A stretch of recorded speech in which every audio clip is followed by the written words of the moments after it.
Better leave it to the professionals.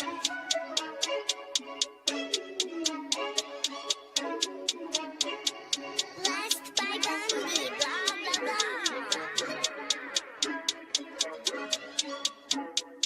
Started off with a bit, now I got coin. I see where y'all going. Been poppin' since Web 1, hella hoes on Web 2. I was living a dream, now I'm on Web 3. And it is what it seems, topping the pyramid schemes, I'm telling you. I'll sell you a percentage on Nebula. Shout out to Vince, he'll set it up. Surfing on the web and I'm shooting at 3. I've been goated when I got my G. I'm an alien boy from a different planet, yeah. So I got my drink, I'm riding in the 1920s Model T Ford. Call her Era Lord. Call me Levi, playing on the keys, boy. And I'm about to put my gloves on. If I said it, then I meant that. Yeah, I like that one, I'm about to get that. Crash that whip for the drumsticks, whiplash. I'm about to get them all. Are you with that? In a white boat, surrounded by blue. I want one, but I got a cop too. I wanna fly high in the sky, arms out wide, trying to soar from a bird's eye view. I'm on fire, Ricky, Bobby, cracking the pavement, Whitney, Bobby. I'm a Saki bomb, Hiroshima, Nagasaki. Bruce Wayne been a dog, and I keep it 101, cause I'm feeling kinda spotty. You sipping on some rock, and I'm sipping on octane. The only thing around my neck is the Started off with a blockchain. bit, now I got coin. I see where y'all going. Been poppin' since Web 1, hella hoes on Web 2. I was living a dream, now I'm on Web 3. And it is what it seems, topping the pyramid schemes, I'm telling you. I'll sell you a percentage on Nebula. Shout out to Vince, he'll set it up. NFT, Twitter, blockchain. Seeing with the ghosts and we ballin' like LeBron James. Crypto. We can make a trade, get the memo. The field's not falling for the FOMO. Listening to coffee with Captain. You know we worldwide, they loco. I ain't never gonna stop rapping. Orlando, yeah, we working magic. We rocking Ethereum NFTs. I just went and caught me a half base. Man, I got a shout out Started to off with a Bode. bit, now I got coin. I see where y'all going. Been poppin' since Web 1, hella hoes on Web 2. I was living a dream, now I'm on Web 3. And it is what it seems, topping the pyramid schemes, I'm telling you. I'll sell you a percentage on Nebula. Shout out to Vince, he'll set it up. Breaking the mood to choose one, but they got knowledge to move, son. I'm shocking in shades with my brother in suits. Yeah, them blues is coming. Even though it's hard to pick, eeny, miny, mo, soda on the mix, no biting lips, it's time to go. Index number 1, no thumbs up, you gotta scroll. Looking at the ghost in studio, it's time to go. Had a helmet on by myself until I met a mask that wanted to have a face off. So had to bring my chainsaw, full tank of gas in the drive with my brakes off. I'm A1, but a different kind of steak sauce.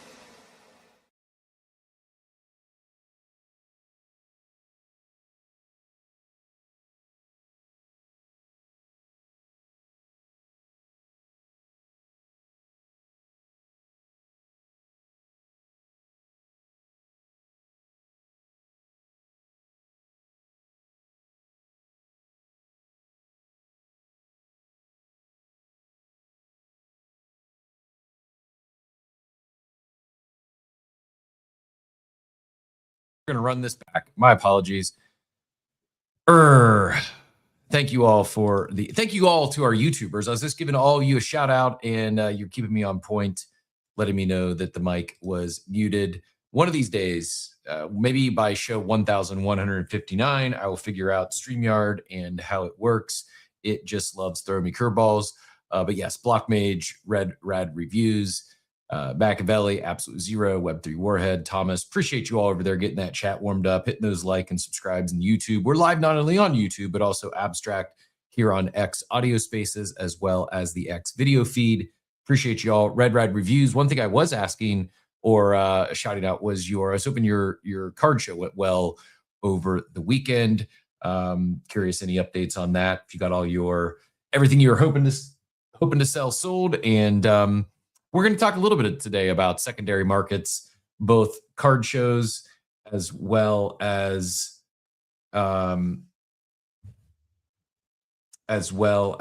peer-to-peer marketplaces. What do you? 1.3 ETH on. I didn't know what you're talking about. My head was in the peer-to-peer marketplace for the Board Up Yacht Club, but Dort was talking about answering my question on Gift of Time, which pumped again another 90% back up to 1.3 ETH after it had sold off a little bit. Said the card show was okay. I don't know. I've never even looked. When does anyone know the next card show for like Tampa, St. Pete, Sarasota area? I'm Googling now. I would be curious. I don't know if I've ever actually I've never been to like the national or like a big card show. I think as a kid, I'd probably went to a couple like smaller ones, like one I think at the Lancaster Mall. But yeah, I would be. Looks like May 23rd. There's one in Tampa. No idea if that's a big one or not. But I've seen a lot of actually where I was living in St. Pete for a while. There's I don't even know what the business is, Creative Collective or something. And so I saw a comedy show there, one of the Don't Ask, Don't Tell, where you don't even know who's performing until the day of. It's kind of like they do pop-ups. You don't even know where it's at or who's performing until the day of. I actually don't even know their core business, but it's like they rent out for events. In this case, it was a comedy show.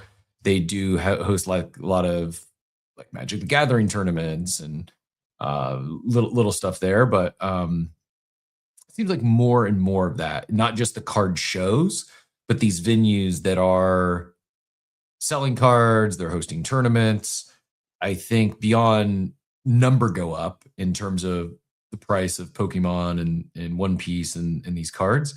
I feel as if there's a big moment happening right now for events and these venues that are hosting these events, from the card shows to collectibles. Holy cow. So I just did a search and, well, I'll share it so y'all can see. It's kind of no offense, kind of a janky website. And Mother's Day hurt that would make sense. Probably not an ideal holiday weekend for a card show. This is, I just stumbled across this, no idea, tcbd.com. No idea if it's like a popular website or not. Not, again, as I said, not the greatest website, but just their calendar. My jaw dropped because this is just Florida card show calendar. Look at this. On Saturday, there's 1, 2, 3, 4, 5, 6, 7, 8, 9, 10, 11, 12, 13. Now, again, that's throughout the state at large. But to drive home my point here, I found this after I was making the point. I'm kind of blown away.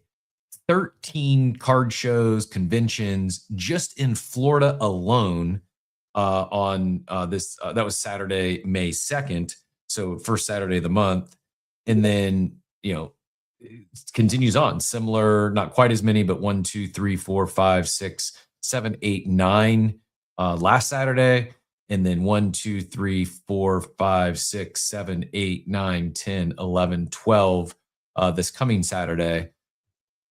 That's wild. I did not, I expected maybe a few. And these, as you can see, some are, collectible memorabilia and collectible show, card show, the card market, collects card show, TCG trade day, collects card show.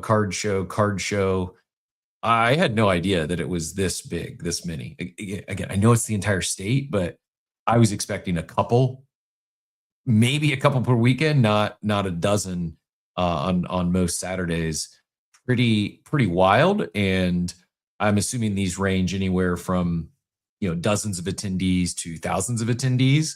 But I don't know where I'm going with this. I don't know what the opportunity is there. I mean, my brain's thinking about like from an event standpoint or a hosting standpoint or a venue standpoint. But I think this just, to me, drives home the market, that there is not just collectors, but a lot of active participants in the market that, while for as excited as we get for this online world and what blockchain can do and reducing friction, which I'm all for, this drives home that there, my whole bull take on experiential retail, and people still want to get out. They want to interact. They want to touch and feel things. I'm a little shocked that there's this many, the pure just quantity of so many card shows definitely exceeded my expectations. And started out, I am Puff, welcome. Puff's here for the hat conversation. We're going to be talking. Some say it's a $40 hat. Some say it's a $400 hat. I'm not here to judge. I'm not here to appraise. Although I will flex this $40 to $400 hat in my background there. I put it on once just to confirm I can't pull off the 5-panel style, which I don't. I guess I could pull it off backwards. So now I'm just going to show it off and flex it in my background. Also, I saw that the Rolling Stone, now this one is not graded, but I saw one that is graded going 9.8 PSA graded going for I think like $500. I'm gonna keep everyone anxiously waiting the conversation, maybe debate on $40 hats and the Bored Ape Yacht Club peer-to-peer marketplace. And I do hope to have, I think it's fine how they did it. I know I'm maybe in the minority here. I sent out a post this morning that we're so back because we got apes crashing out on the timeline over a $40 hat. I said it like in good fun. I'm not like, everyone's entitled to feel how they feel. I'm not taking shots at anyone who's upset or frustrated that he didn't get a hat. I do think those who are attacking is too harsh a word, taking shots at members who are selling the hat above what they paid for it, like, what are we doing? There's nothing wrong with that. You don't have to buy it if it's supply demand. And if someone's selling it for $400 and you think that's silly, then don't pay $400 for it. Yeah, we have to keep in mind, while I'm not the biggest fan of just pure flippers, that's all they do, and they're just here to grind out a 0.01 ETH gain. I don't think that's the healthiest thing for NFT collections, NFT PFP collections. We can't forget that this, specifically the Bored Ape Yacht Club, is a club which Yuga sold the access pass for about $180, $200. Well, let's call it $200. And those access passes, the ape, now goes for north of $20,000. And a lot of the members are collectors and speculators and enjoy speculating on assets and then flipping them. I'm getting too far into that conversation. I see we got a lot of hands here, so I'm going to get through the rest of the cold open topics. We're gonna have a deep dive. It might get a little spicy. I don't think so, but I do hope to get a little good quality back and forth with people who don't agree with me and think that Yuga should do things differently when it comes to their gated merch drops or member exclusives. But we'll get into all that, talk about all the details here shortly, and get to all these hands. I think, you know what, it's 14 minutes after. Let's go ahead and get into it here.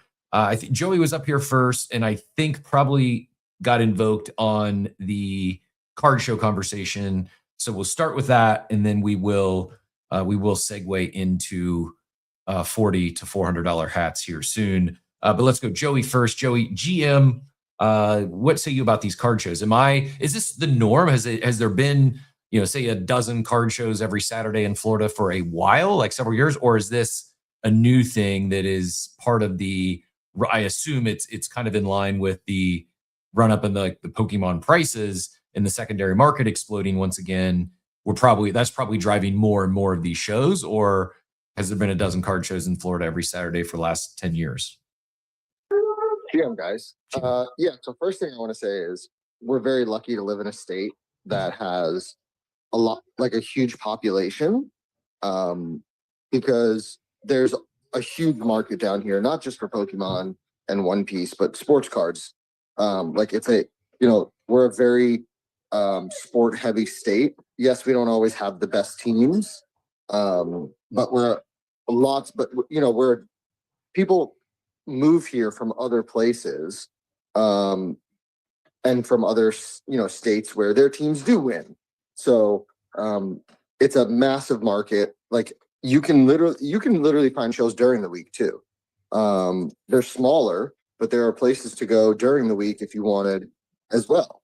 And these shows are, we say they're small, right? But when we say small, we're not really like, we're saying small as, compared to, things like Collecticon and the National, but like some of these shows that are single day shows on a Saturday still have thousands of people that show up. Like I went to a show this Saturday that was at a middle school gymnasium, and there was, I don't know, 10, 20, 30, 40, 50, 60 vendors, maybe something like that, somewhere around there.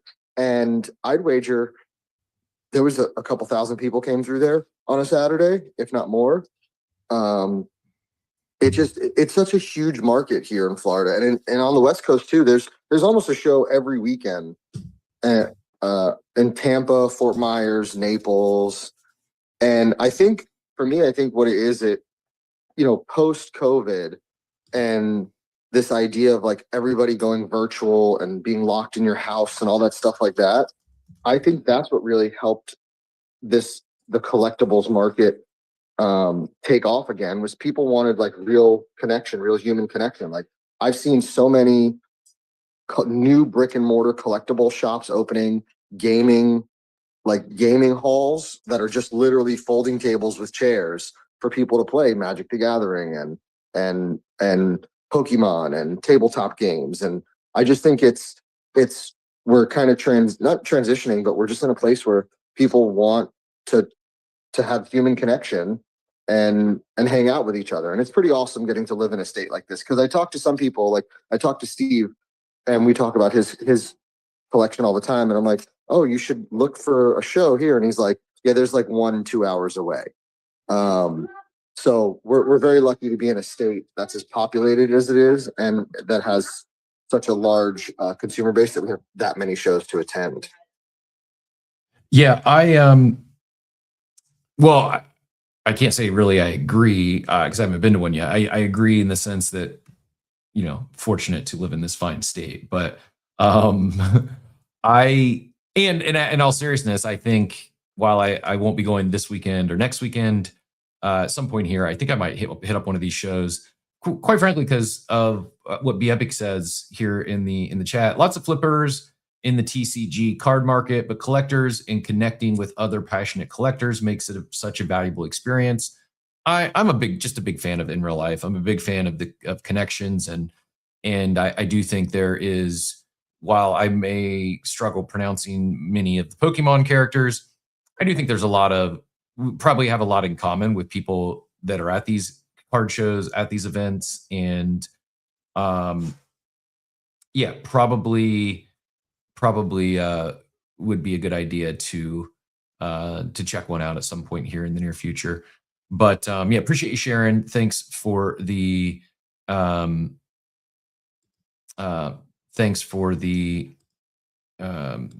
education, and go ahead. There's a couple shows I've looked at maybe doing on the West Coast. Like there's one called the Southwest Florida Card Show. There was a big one in Tampa actually this past weekend that I know somebody that was at. So I'm definitely going to try to plan one over there. So when I do, I will make sure I alert you to it, and you can come hang out for the show. We'll walk around. But yeah, it's such a cool experience getting to talk to so many different people. And I know Pokemon's blowing up because of the 30th anniversary, and One Piece is blowing up. But the one market that really stays consistent is sports cards. Like it fluctuates obviously on the season, right? Like now we're out of season for the NFL, and we're in the final, getting to the finals for the NBA. So that's like pumping. And so like that sports have like a season because of its season, where Pokemon and One Piece typically pumps because of like specific events like Pokemon's 30th anniversary. But sports cards are always popular. Always, always, always, forever and ever. Like I now own like 6 Mickey Mantle cards that I bought in the last 2 weeks. Because I've been on this like vintage Mickey Mantle kick. What kind of Mickey Mantle cards are you buying? Like what is even the floor? What's the entry level for a rookie Mickey Mantle card? Not a rookie, but just a yeah, I mean like it obviously his rookie cards are are very expensive, even if they're not graded well. Mhm. But like you can get a Mickey, you can get like a nice, like a 4 or a 5 Mickey Mantle card for like $300. Hmm. And it's not a huge investment. And it's one of those things where it's only going to go up. Like Mickey Mantle's never going to go down in price, obviously, because they're not making any more of him. And these cards are so old. So anytime I go to a show and I see somebody selling a Mickey, I also bought a Willie Mays, right? Like, so like these vintage cards, these vintage sports cards, if you can get them at a good price, you just sit on them and they're going to go up in price because they're not making any more of them and they're so hard to find. I think I want to, if I'm going to go collect an old school card, before I would go Mickey Mantle, like Willie Mays would be, I was a big Willie Mays fan as a kid. And I read his autobiography, Say Hey. Maybe it's not his autobiography, is it? Let me double check. Mays. Say Hey was the, go ahead. I was gonna say I have Mickey Mantle cards from $200 to $600. I even have one that's like a pop one because it's a modern Mickey Mantle and a PSA 10. Like it was like and I don't even have a price for it. I don't even know what to sell it for. Yeah, I now that I've talked myself into it, I want to collect so if you want to find me, I know I still need to send you this, all of my cards, but if you come across a good deal on a Willie Mays, I would be in the market for a Willie Mays. That's what I'd like to add to my sports card collection. Just even though I didn't get to see him play, I was a big fan of, like I said, I read. I'm actually trying to buy 3 of them right now. Keep me posted. So I got you. Yeah, appreciate it. Just read Say Hey multiple times as a kid, which was his autobiography. And it wasn't just Willie Mays. I mean, there were several other famous number 24s, but 24 became my number in baseball and football. I mean, I was a tight end and strong safety, but still rocked number 24. And it was, I can't even think of a football player number 24. It was carried over from my love of baseball as a kid. But anyways, I digress. Gonna keep it on cards briefly. Just one other flyover topic. If there's others that want to discuss it, we can. But then we'll go to Drew and then Machiavelli here, and then actually just got a wild James in the chat. James Hall, the creator developer behind this peer-to-peer marketplace for the Bored Ape Yacht Club merchandise and collectibles, is going to be joining us a little after 9 o'clock today. So impromptu special. We get the subject matter expert to join us as we talk through some stuff. So we will certainly. I'm not teasing anyone. Drew, you're welcome to. I saw you drop there. If there's something you want, I don't know. One of my phones, it looks like you're still on stage with a hand up. The other, it looks like we lost you. It says connecting for me for Drew. Might need to take a lap, Drew. Then we'll get you in here. But before we dive deep into the merch conversation, Joey, quick question. I saw your BZ post, bass and flow. I thought you already had claw machines on both chains. Is that not you no claw machines on flow, or what am I missing? There's something in the back of the photo. Oh, okay. I see. Yep. So that's the tease. Is there's a new one coming. I missed that. Interesting. Okay. Any in chat? Any guesses where BZ is going next? Guess where we're going, and I'll give away a $50 claw pull. The first person who guesses it right. $50 claw pull. Whoever guesses what chain BZ is going to next, get your guesses in the chat. We'll accept X audio spaces or YouTube, or we'll do abstract guesses as well. I can manage all 4. Speaking of card shows, Teacher Katie over in Abstract says the National is great. Went for the first time last year and going back this year. VeeFriends has a big presence there. I think it would be fun as well as going with a group of people that you're already connected with, already close to. Eddie guesses Solana. VeeFriends has a Topps Chrome. I think it's Topps Chrome drop coming this week. I think they're launching hobby boxes. I think it's like $280 for a new VeeFriends drop, and they have some pretty cool stuff. They have some like insert autographs you can chase. They have like a Livy Dunn card. They have a Mr. Beast card. So like it's not just, I don't know what the thought process was behind it, but it's not just like the VeeFriends characters. I guess they did some collaborations with real life people and did some autographs in the collection. Yeah, Gary V Auto, I saw that. Machiavelli, I know you said you got to drop the kid off. Are you able to come back?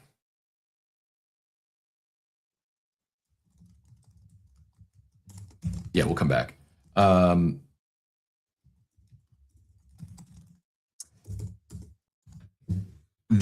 So jumping around here a little bit, but you got first guess for Solana was Eddie Crypto. Dobbins doubled down on the Solana guess. Hizzy says Ape Chain. Teacher Katie says Abstract. Any of those correct, Joey? Solana. Hey, Eddie Crypto, you get a $50 claw pool. Do you want to do that today or another day, Joey? Whenever. It's up to Eddie. If he wants it now, I can do it real quick. Eddie, let me know. Congrats, you are correct. Let me know if you're able to hang out for a bit and let us know if you want to swap or keep once you hit your grail. We're on grail chasing on. I'll send you something through DM right now. Okay, awesome. So the other thing I do want to find, we got Jeremy joining us. I think we lost Drew. He did his lap. I'm not sure if he made us back because I did want to talk about the boring security DAO. There's a couple more days left on that. And we talked about it here on the show, but I wanted to give another shout out. That matching donation, I think is a really big deal and just a great group, does a lot of good. And Mike C adds VeeFriends as EQL today at Tops. And yeah, EQL is the raffle. So gotcha. you enter a raffle.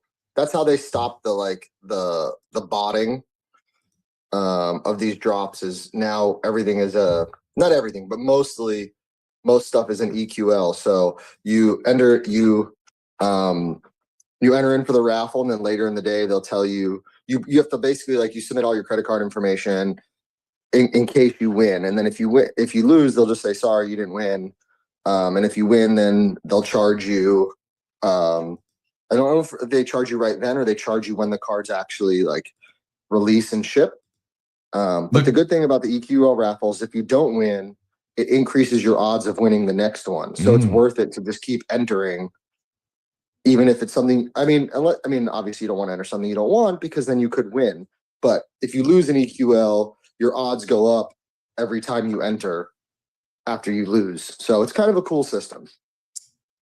I like it, and maybe something we'll have to get James's thoughts on when he joins us at 9 to see his thoughts on doing something like that for limited release items from the Bored Ape Yacht Club. Before I go to Jeremy, thanks for joining us. I'm guessing we invoked you with the VeeFriends conversation. Appreciate you as always. Speaking of subject matter experts, we are running pure here today with the impromptu subject matter experts. The one shout out I wanted to give was to Boring Security DAO. I pinned this post up top. We need your help. It's no secret. Since the closing of ApeCoin DAO, Boring Security has been fighting for our survival. Donating, the link below, something as small as $10 to $20 could translate to hundreds of dollars for them, keeping us fighting. Donation link below. This is, if you remember, the foundation is doing these big matches where even a small $5, $10 donation could end up getting boosted and end up getting, not match, but 5 could be this says $1 could be $140, $10 they could match $440. So there's a large fund that's going to those that are doing good, part of the QF project and givebacks here. And $10 could be an actually equivalent of a $450 donation. So take a few minutes today, skip your latte, and go support the Boring Security DAO with a small nominal donation, even $1. it turns into $141. Not too bad. So whatever you can do, never any pressure to do anything. But I would ask this: like I've been blessed with very generous tips here.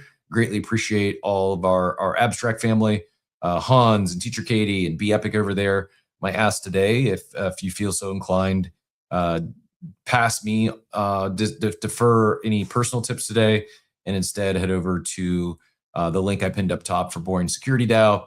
Send them whatever equivalent you would have sent me, and that'll turn into a significantly larger contribution due to that match. But really cool stuff and a great cause. Those that are doing good, some white hats out there helping all. Dort adds the EQL equivalent for the Bored Ape Yacht Club hat would be a 50 level 50 another side. I like where we're going here. I think we're going to have some great conversation, some good ideas for James based on feedback from the community and how to maybe gamify future drops a little bit, or make others feel as if if you want one, get there early, or level up in other side. I kind of like it. Good thinking. Jeremy, GM sir, appreciate you joining us. Anything to add? Anything we got wrong on the VeeFriend drop? And I did see in the teaser video that it looks like these will also maybe be launching in Target. Is that something you can confirm or deny, or no comment at this time? GM sir. Jim. Yes, and no.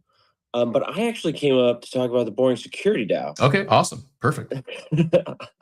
I was rolling out of bed when I turned on the show, and a VeeFriends conversation always invokes me. But I want to just like co-sign the push you gave to Boring Security DAO. I think they are among many that don't get as much flowers and attention as they deserve, because they're doing a public service, and like the impacts that they have are like in random Discord tickets where people are freaking out thinking they're going to lose hundreds, thousands, sometimes more in value, and they have either triaged that to keep that from happening, or have like given people the tools ahead of time to avoid that. And I know that this crowd in particular has been around for 4 years, has probably been to their one-on-ones, and if you haven't, shame on you. Like, join the Discord. Like, if you really can't donate $1, respect, join the Discord.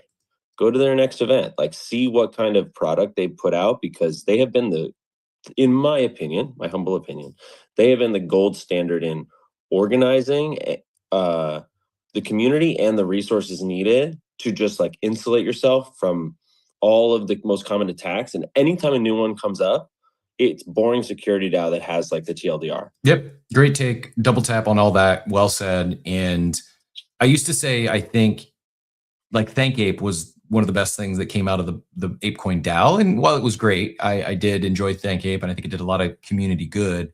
The reality is Boring Security DAO, it really is. And it's something that, especially if we can step up collectively here and continue the support, it can outlive. I mean, it already has, but can outlive the DAO, outlive ThankApe. And if we were ever to get a wave of new entrants onboarded, not just new, some people, like to your point, Jeremy, that have been here for a while, it would benefit many to join that Discord, go take a course. But this is even, I think, more so as, I believe the next wave is not going to be necessarily a wave of millions of people all coming into this space as active participants. Rather, one by one, or one by two, or you go to a card show and you hit it off with someone and you start talking about, most of them probably are aware of things like, if they're not in digital collectibles yet, they're probably at least aware of things like BAYC and Courtyard and what blockchain tech has done to help authenticate and reduce friction and helping vault these physical collectibles.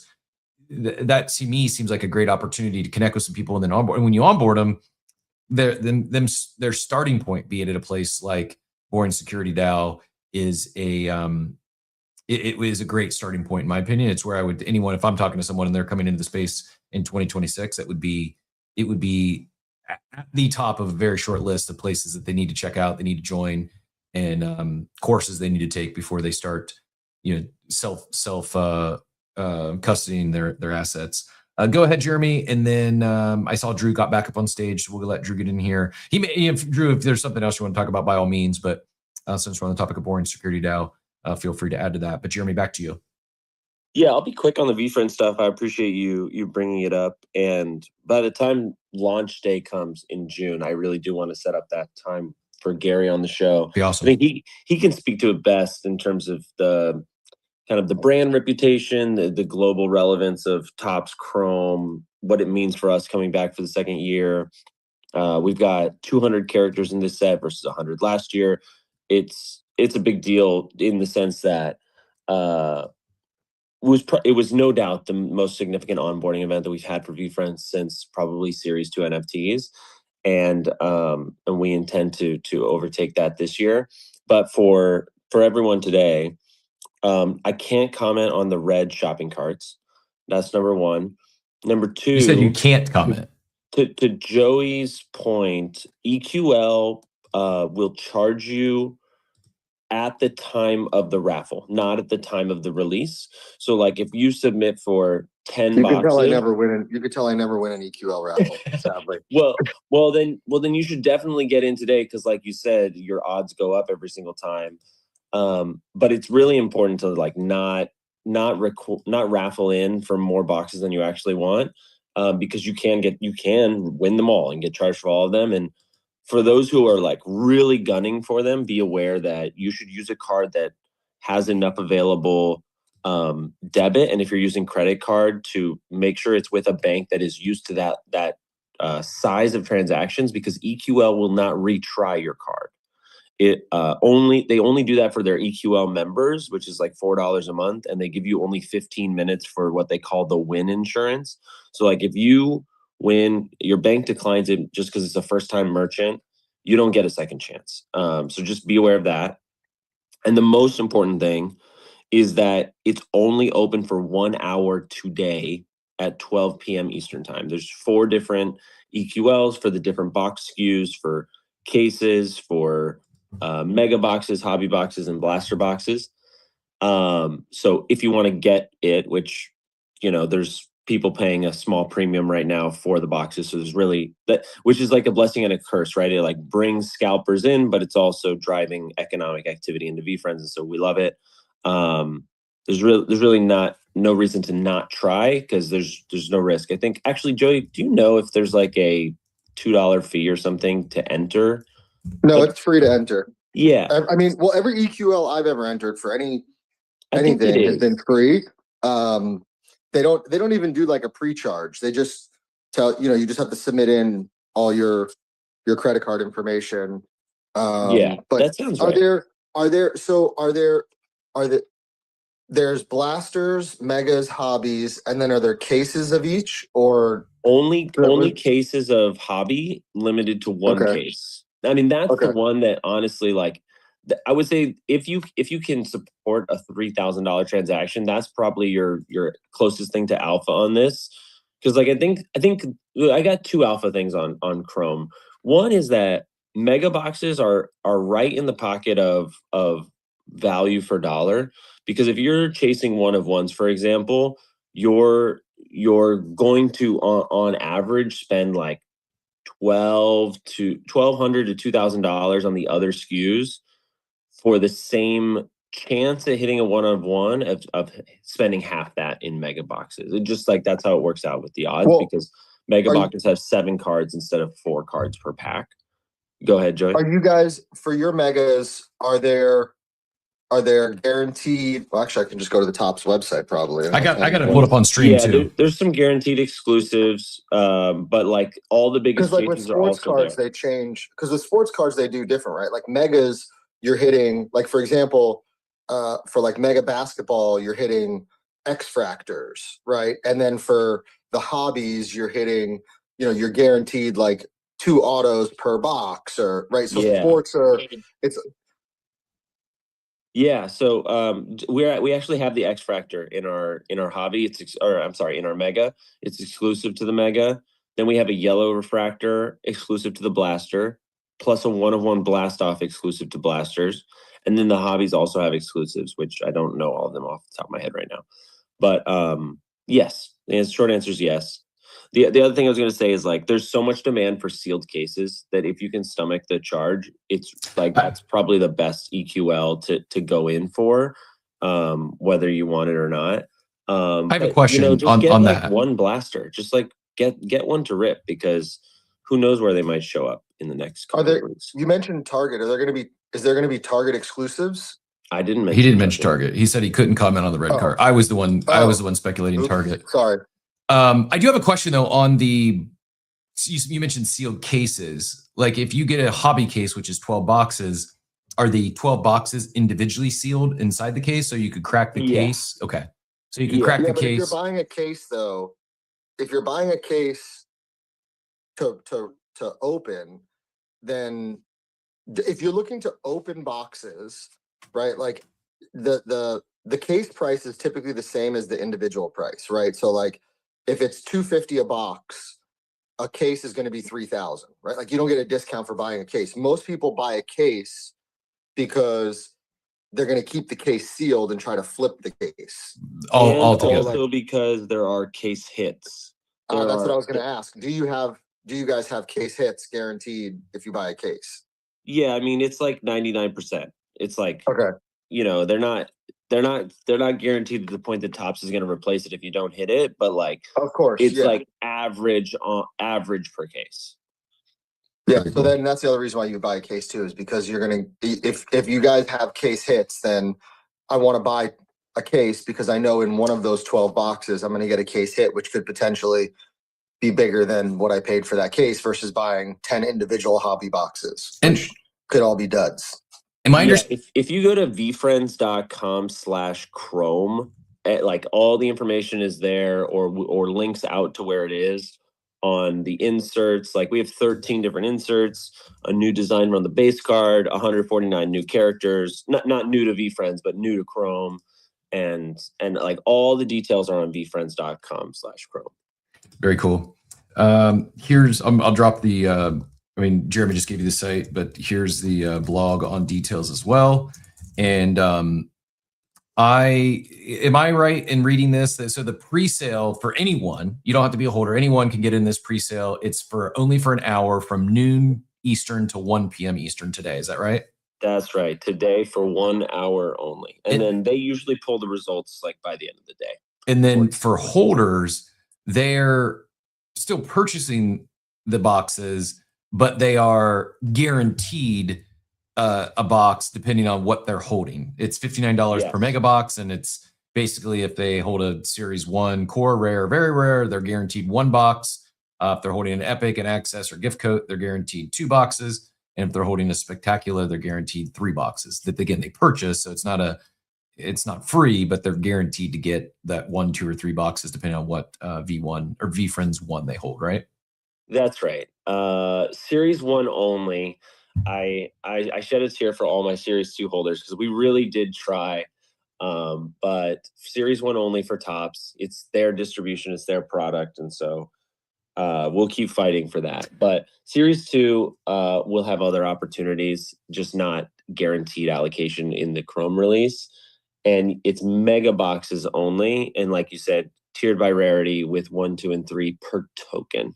Cool. So if you have 10, if you have whatever amounts to 20 allocation and you buy all 20, you would get a sealed case of mega. Awesome. I know we're gonna get Eddie Crypto in here with the BZ claw pull. We got to get some VeeFriends in the claw machine here at some point in the future. Some of these boxes, Joey. And Jeremy, I fully understand if you can't comment on this. I totally respect that. I'm just curious, and maybe this is more a question for Gary when he comes on next month, but I'm curious, and I'm sure it's multiple KPIs, but like what if there's a leading, like a goal of this big drop here with Topps Chrome? Is it a revenue goal? We need to sell X many boxes. Is it we want to onboard X amount of users to become actual community members or active participants in the Discord? You should definitely ask Gary that question, and I'd be curious where he goes.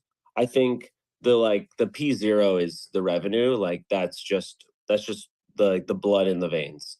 Of course, there's revenue goals for a product release, but our growth metrics are far more important. Like, this product has the chance to create real maxi collectors, like people who fall in love with the practical peacock and then find out there's a pin set and go down the rabbit hole and want to get into TCG, and then 6 weeks later they're buying a Series 2 NFT, and then they're trying to convince their wife that they should buy a Series 1 even though it won't ship to the house. Like that kind of thing. Like people who are like young parents that have a 3-year-old daughter and fall in love with Ambitious Angel because of the Stellar Hayes insert, and now they're seeing content and they discover that there are cartoons and they read the free comics. Like that down funnel activity is by far, and from my point of view, the most important KPI. I love it, and I know we've said this before on the show. I know Steve. I shout out to Steve out there in the audience. Say he's been the VeeFriends bull with his Brave Bison from the jump, and I have been a fan. Brave Bison who's finally getting their day in the sun with Chrome. Yeah, there you go, Steve. That's going to get Steve buying one of these mega hobby boxes just in that alone. I minted a Stoic Slime and went to 2 of the 3 VCons. Big fan. I followed Gary and was a fan of Gary well before. In fact, it was Gary probably that tipped the scales for me. I know I've shared my story of getting onboarded into crypto and as an active participant in NFTs in January 21. It started with, first thing I saw was the Jonathan Bales article. He was a DFS, he'd written books on DFS and was content creator, and Bales and a few other people I really looked up to in that space. All like 4 or 5 of them went in on a $35,000 Ja Morant moment, and he wrote a big blog about it. And that's where I first heard of it. And it didn't click right away. I'm like, I don't know about this. And then I had one of my other close friends who was like, like a semi-pro in poker. He started talking about Top Shot to me and one other friend in a group chat. And I'm like, I just don't know. I don't know. And I might have went and got like 1 Top Shot pack. And then it was Gary. I started seeing Gary, and I should go find. I'm sure I have the text. I was like, wow, if Gary, if Gary's getting in this, like there's going to be a wave of new entrants. There's going to be a lot more people talking about these NFTs in the very near future.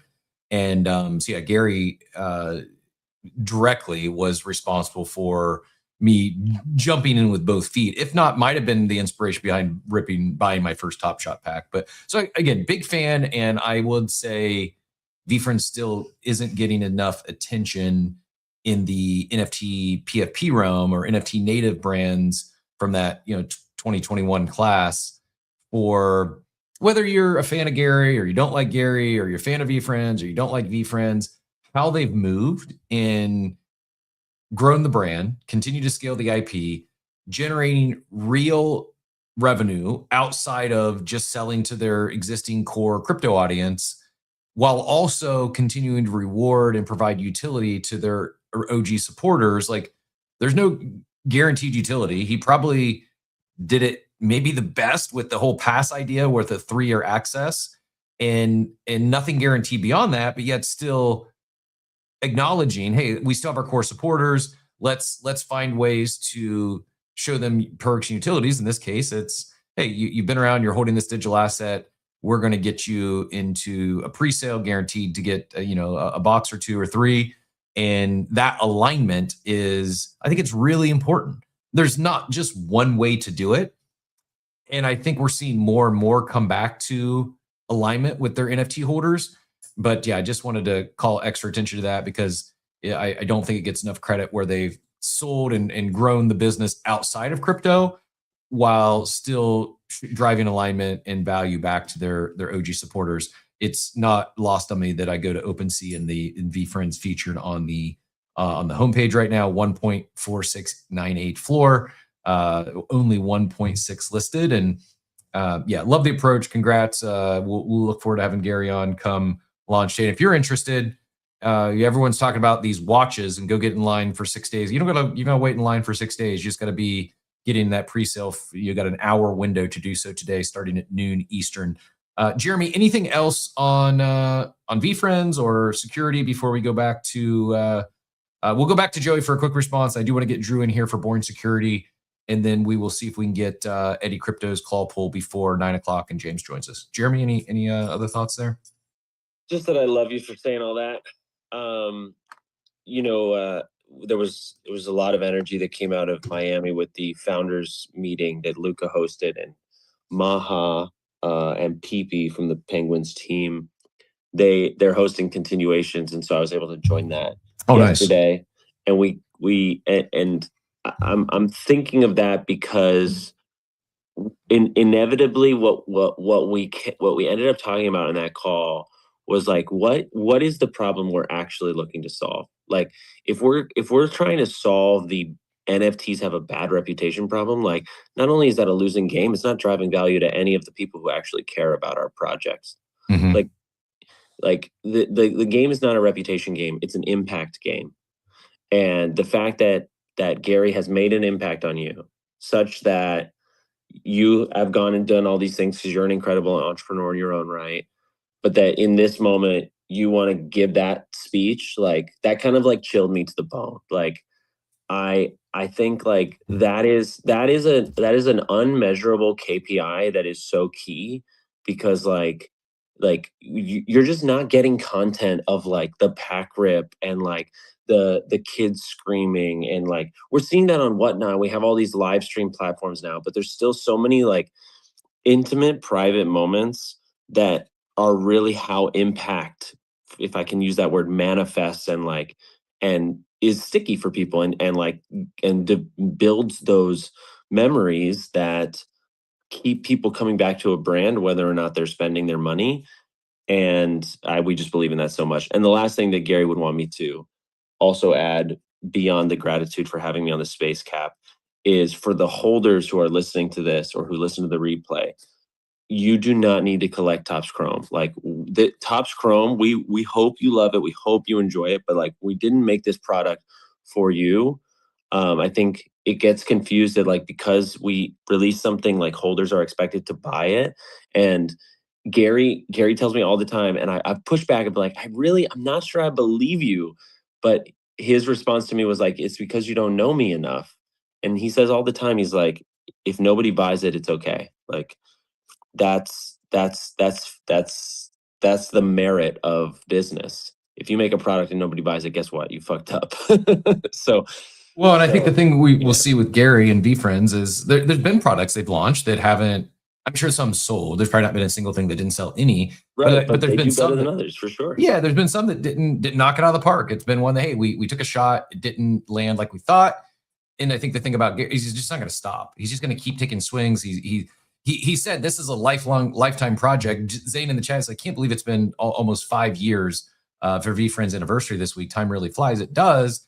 And this whole time, Gary's said, this is a lifelong project for him. He's going to continue to build. He's getting the utility. The conferences ended 2 years ago, and you could say they're as active today as they ever been. It is a very large, loyal community and growing. Like the presence they have at these card shows, and I mean, Topps is a big deal. Topps Chrome set is a really big deal. This pre-sale, by the way, if you missed it on the flyer and the blog, it's not drop. It's not. I mean, now the holder pre-sale is on VeeFriends, on the VeeFriends website, but the pre-sale, the EQL today, it's on Topps.com. Like it is. I mean, this is a major collaboration. Collaboration is not even the right word, I don't think, but this is a really big deal with, for all intents and purposes, like the industry leader, like the partner that you'd want to partner with on something like this. And I just don't think that they're getting, even if you're not into Topps Chrome and you don't care about these cards or these packs, it does deserve more recognition and credit, because it's a major accomplishment. And when so many people are talking about, hey, let's sell products to more than just your Web3 holder base and just your NFT holders, they're doing it. Like this is really well done. It's exciting. We'll be rooting for it. And while I'm not a big cardboard collector, I think this is a pre-sale. I'm gonna take a shot at this EQL today. And as I talk about going to these shows and just doing more in that realm, this feels like a good starting point for me. So not only onboarding people into crypto and NFTs, but people like myself onboarding us into more of the traditional card collector space, kind of the backwards approach, maybe not be an intended consequence or effect of this drop, but I think it's going to do it for me. Speaking of digital cards, we are going to highlight that $100,000 Wemby Panini sale over the weekend, but I don't want to get too far away from the Boring Security DAO talk. Drew, GM, welcome back up. Feel free to add any details on that Boring Security DAO, the giving contribution match. I know there's also, and correct me if I'm wrong, there's also a Drew Security is eligible for that. So in addition to supporting Boring Security DAO, you can support Drew and Drew Security directly. And they are eligible for that match, if I'm not mistaken. But Drew, welcome back up. Anything we missed? And then if there's anything else, whether VeeFriends or anything else you want to get in on, feel free to do so. Yeah, GM. I have I think 3 alarms set right at that time for VeeFriends. Super looking forward to it. It's super cool that it's going to be on tops. I thought that was awesome, and I can't stay aware not to dox myself, but when I was in Target, there was some people asking about it, and that's actually how I found out, which is kind of crazy. So it was like a very surreal moment. Figured out, Jeremy, you'd appreciate that, but it like really kind of caught me off guard. And I was like, VeeFriends, like Gary V? They're like, yeah. I was like, oh, hell yeah. All right. Pretty cool. That is pretty cool. So, yeah, super awesome. Super awesome. Yeah, for I had to take calls. I didn't hear what you all have or haven't talked about, but yeah, Give It round. So the Ethereum Foundation, Give It, the DAO Fund, and a few others, they have dedicated over $1 million. I think it's up to 554 ETH to match funds being donated to, I believe it's 176 security projects. So some of those are myself, Drew Security, the Boring Security DAO, Weemy, Revoke Cash, Chain Patrol, some of the other ones that the Ape or Yuga ecosystem might be familiar with. But yeah, if you donate minimum $5 to at least 3 projects, that $5 donation can turn into $500 or more. That's awesome. So we as security folks never ask for donations. We obviously all do this because we have a passion, because we like it. You know, want to take down the bad guys and make sure we keep all of our communities safe. But yeah, that donation can go a very, very, very long way. Yep. Go do it. Again, never any obligation to buy anything or contribute to anything. But this is one that, as far as like no-brainers go, send $1 and it turns into well over $100. Like, that's a huge impact. Some people are like, well, why am I going to donate? What is $5 going to do? Well, in this case, it's not 5, it could be $500, and really goes a long way. Someone's going to get these funds. You may as well help, a more of a portion go to that towards people, groups, and individuals that you're passionate about and want to support. Joey, I promise we're going to get back to you. Just quick breaking news. We're going to spend time talking on today. Maybe we get into it tomorrow, but CPI inflation rose to 3.8%. It's hot off the presses here. Breaking news. I think it came out at 8:30. This is the highest level since 3.8 is the highest level since May of 2023. Core CPI also rose to 2.8, above expectations of 2.7. We're now experiencing post-pandemic inflation levels amid surging oil prices. Odds of a Fed rate hike are surging. Again, not going to go deep dive on that today. We also have a relative, just real quick, tie it off, is the Kevin Warsh vote. I don't understand all this exactly. I guess there's 2 votes, and yesterday the Senate voted 49-44 to invoke his nomination, so clearing the final procedural hurdle. The Senate now is voting today to confirm Warsh to the Fed Board of Governors, which is a necessary step before the separate vote confirming him as chair, which is expected later this week before Powell's May 15th deadline. So the board member confirmation happens today, and then the chair designation vote happens Wednesday or Thursday. I think timing of this hot inflation number is just going to be interesting to see how he handles it. And yeah, again, nothing more on that today. Maybe we circle back tomorrow, but it felt noteworthy as it came in hot. Haven't seen how the market reacted. Usually there's a kind of a knee-jerk reaction, and then it comes back the other way. Bitcoin down 1% on the day, but doesn't look like, actually looks like might be up a little bit from since 8:30, which is interesting. But Joe, I'm going to hand it back to you, but I just so I'm not rage or engagement baiting people with this title, I at least want to highlight this 100K card because it is relative to the collectibles and talking about Topps Chrome and physical cards. There was a Wemby moment, or I'm sorry, not a moment, a Panini card that sold for $100,000. It was a number 6 out of 10. So 10 edition of 10 just sold for 42.41 ETH. It's a 2023. It's his rookie card, Kaboom Gold. Again, this isn't like the digital version or the digital counterpart of the physical card. There's no physical card here. It's purely digital. And I think a lot of people would be shocked to see that Panini is still selling NFTs for 6 figures. Will from Digitoys says, 100K for a digital card, not a physical card, not a vaulted RWA. This is 100% digital. Another proof point that digital collecting is not only real, but accelerating in a major way. And I agree. I think we're going to see more and more of this and this convergence of the physical digital world. And I think there's some merit to a rotation as Pokemon has been ripping up all-time highs. One Piece, all the not adjacent to sports, like the other non-sports collectibles just ripping. I think it's very likely we see a rotation from some of those gains into pure digital assets and or the physical digital counterparts on platforms like BZ. But Joey, go ahead, get back in here, and then that is a physical card though. No, it was just it's a physical. So what I'm reading, it says the Panini blockchain just reset the floor for Wemby Gold to 10s, while the physical version was a $54,000 card last year.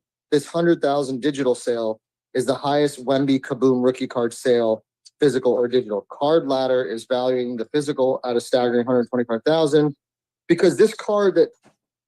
Wait a minute. It's a pure NFT. He has a. Oh, this isn't. I'm sorry. You're right. This is. So it's just an NFT. So this is just a digital version of the physical card without the physical card backing it. It's an NFT. It is just an NFT. He does have physical rookie cards. He has physical Kaboom cards, but this is not. This is a 3 out of 10. There's one listed right now. That one just sold for 100K. Was the top sale. The floor now is $250,000, and it has a standing offer of 50 grand on it. Yeah, these were in 2023. They I don't remember where they minted on, but they are currently on the Panini blockchain. And I remember these things selling. If I'm not mistaken, I think they did all their cards. They didn't do packs when Panini did their NFTs back in 2023. They were and maybe even earlier. They were just selling them in auctions. If anyone is if I'm wrong here, someone feel free to correct me. But I'm pretty sure they sold all these cards as auctions. And just looking back, look at the jump here. So very little activity, not a lot of liquidity here, wasn't a lot of volume, but you had sales in 2024 of 4,700, 5,300, 6,000.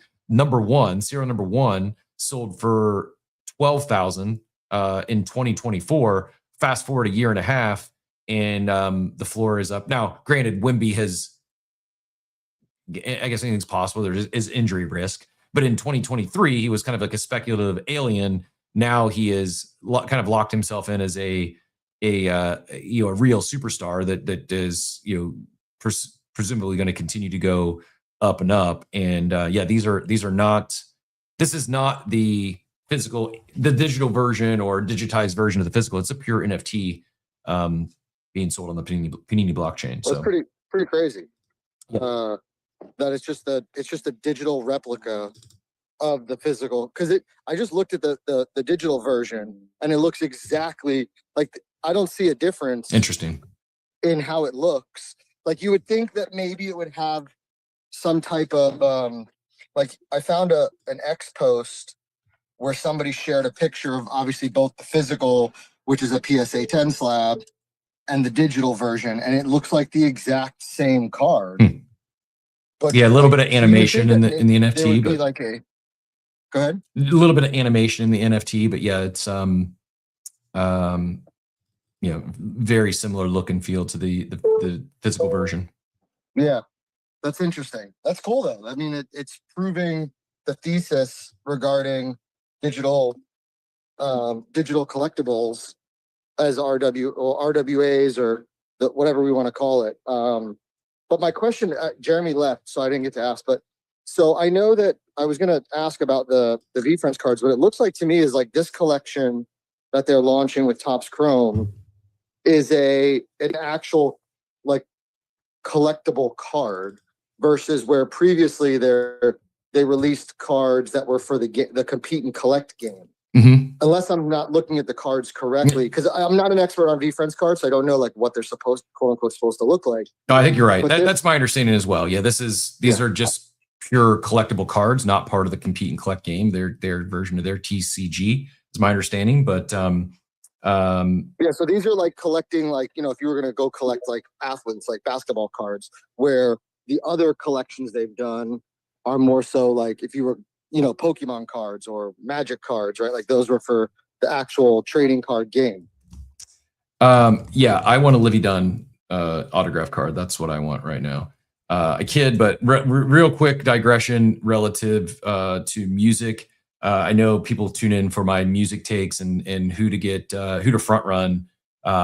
Was early. Holy cow! Before you switch the subject from Wemby, are you surprised he didn't get a suspension? Yeah, I am actually. I'm glad, but I am also surprised. I thought he'd get at least a game or two. So yeah, I'm glad he didn't get suspended either, because if he gets suspended, then basically eliminates the Spurs. But I'm a little surprised that he threw that violent of a deliberate elbow to someone's head. Neck and head are not the same thing. Yeah, and they didn't even give him a game. It's kind of crazy when you think about it. Yeah, but they did. I mean, it was early. I think it was in the first quarter, so he got ejected early. So I let him play. It's the playoffs, and the other guy didn't even get a fine though. Like they didn't even fine him. Well, you can't tell me it's not like superstar treatment though. I'm probably biased here because I want to see them win. I like Wemby, but I also like if you go back and like he was kind of baited into that. Like the other guy was playing dirty and had fouled him multiple times, wasn't getting called, and so it was not saying it's okay to react like that. But I'm guessing that might have went into the decision not to suspend him as. The other guy, you arguably could have gotten, a technical flagrant called as well. Real quick, and then I saw Proof Alpha DJ and Mike Campbell jumped up. We also have James. I don't want to keep the guy waiting. Special guest today, impromptu special guest to talk about Bored Ape Yacht Club peer-to-peer merch site. Eddie Crypto, I didn't forget about you. We are going to do that claw pull later in the show. I don't want to keep James waiting too long, but I do got to get in my music take. I'm not a country music fan, but if you've not yet checked out Ella Langley, she's the next big thing. Like she's crushing it. Massive come up now. She's touring with Morgan Wallen. Are you and Ella's fellas? I'm not, but I will be. I will. Now that I know it's a thing, I'm on board. She's crushing it. She got the #1 and #2 country song. I think it's first time in a long time, maybe ever, that one artist has #1 and #2. But yeah, that's my music alpha for the day. She has like 6 songs, like 6 songs on the top chart or something like that. Crazy. Yep, she's crushing the game. Ella Langley, go check her out. Let's go Proof Alpha DJ, and then we'll go Mike, and then we're gonna shift into peer-to-peer marketplace and have a conversation with our guy James. Yes, sir. Thank you. I just want to say I'm probably a little bit biased too, because it doesn't matter what they do with Wemby. He's not gonna win. I'm from Oklahoma, so just let's drop the microphone there. Like you from Ohio, OHIO. I'm from Oklahoma, OKC Thunder, baby, Thunder up. But I will say something that Joey was saying when he said, "Hey, they're not backing the card with the physical." So, with saying that, I would say if you guys do a marketplace or if you do anything going forward, back your card with your physical, and anytime the physical gets a grade, the actual NFT is dynamic and changes according to whatever that grade is. I like it. The markings and everything. I like it. Playing there. Thanks. Yeah, another cool use of metadata. I like it. Mike, always a pleasure, sir. GM, what brought you up this morning? I just wanted to comment, and give Joey a little bit of information. This is the second Topps Chrome release. They released one last year. And you guys were mentioning some of the entrepreneurs that are in there with autographs and stuff like Livy Dunn and everything. Gary has a character called Entrepreneur Elf. And in my opinion, at least from my observation, I think that led to having entrepreneurs released in the Topps Chrome set last year as well. So, and Gary's been in Topps Chrome, or Topps anyway, not Chrome, but Topps himself. So that's probably where it all came from. But yeah, it's the second Topps Chrome release. Very cool. Appreciate the added insight there. And yeah, I think that's also noteworthy because if Topps doesn't see the vision, if Topps isn't like, it's a one and done, right? Like the fact that they're going back and this is the second one, to me, that's, so I said the same thing when Pudgy did their second sell into Walmart. That was a big signal that they're being taken seriously. Like it's not, is it hard to get distribution in Walmart? Yes, but millions of companies have been distributed in Walmart. A lot of them go in and it kind of flops and there's a lot of leftover inventory and they clearance their way out and they're one and done. The reorder, the drop number 2 to me is arguably even a bigger, especially with Gary and the clout and his just, you know, brand, his personal brand. You could see, oh, of course he's going to get a deal with Topps someday, but drop 2, I think, is even a bigger signal that they're really onto something here with their physical cards. All that being said, speaking of physicals, and we were talking EQL, James, we said we would get your thoughts on EQL and the idea of, for those that are upset about, you know, not getting their $40 hat that might be selling for $400 now, maybe a way, not just an additional way to gamify the member exclusives, the gated drops might be, you know, you get a guaranteed one of these if your other side's level is 50 or greater. Or I know I'm jumping in kind of hot here with unsolicited suggestions and ideas when personally I think the site's awesome. I'm excited about it. And I also think the $40 limited drop on a hat is just fine. And I think that it's a good thing that people are upset that, I mean, choose my words carefully here. I think it is bullish that people who didn't get a $40 hat are now upset that they got to pay more for it on secondary. That's far better than the $40 hat being, you know, sold for $20 on secondary. Just my opinion, but well done on the site. I know you had a big hand, if not the leading dev in this peer-to-peer marketplace. Congratulations. And my first question, James, was, I know we've seen a lot. The team seems to be shipping something big on a weekly basis, if not more frequently as of late. Can I ask when did this start? When did the ideation around this peer-to-peer site, or maybe it was thought about a while ago, but was it something that just came up recently? It's like, hey, let's do this. Can you kind of walk us through like how we got here, and what this journey has been like in terms of ideation to launch yesterday? For sure, GM everybody. Yeah, you know, there's obviously, you know, merch has always been a big part of our entire, like, you know, ecosystem since we began.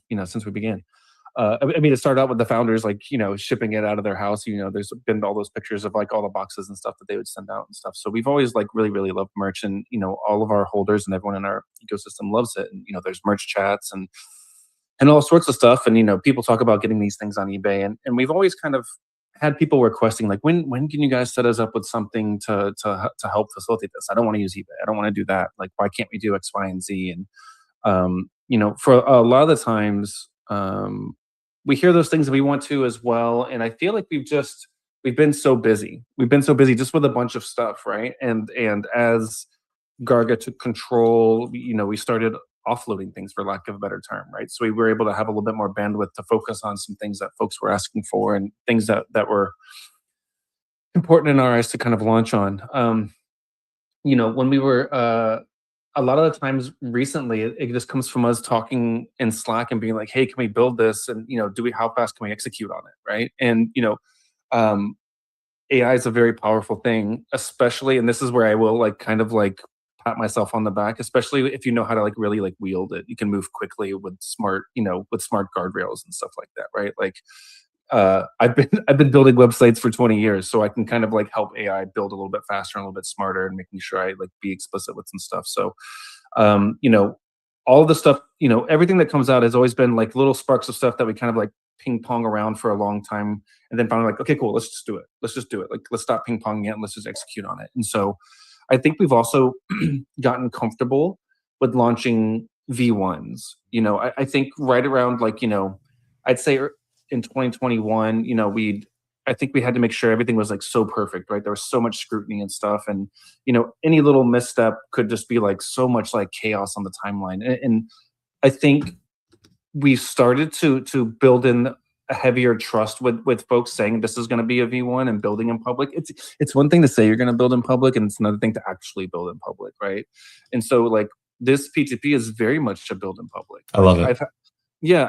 I worked with Ape Whale and Gene, a couple of the bigger like merch folks. I kind of chatted with them, gave them a little bit of an early preview, and was like, hey, help me walk through this. You can't add everybody, because if you add like 20 people to a preview, you're going to get so much feedback, it'll get slowed down. So you just have to pick 2 people and say, cool, we're just going to run in this and run with this feedback. And so it's chaos right now. Like the P2P marketplace right now, if you open it up, there's stuff everywhere. It's a chaos. It absolutely is. But it's like, let's let the community use it and see where it's going and help like cultivate it in the right direction, right? And so yes, people are listing things for absurd prices, but you know what? The market will dictate that. Like, you're going to leave it listed for $400 as half or $400.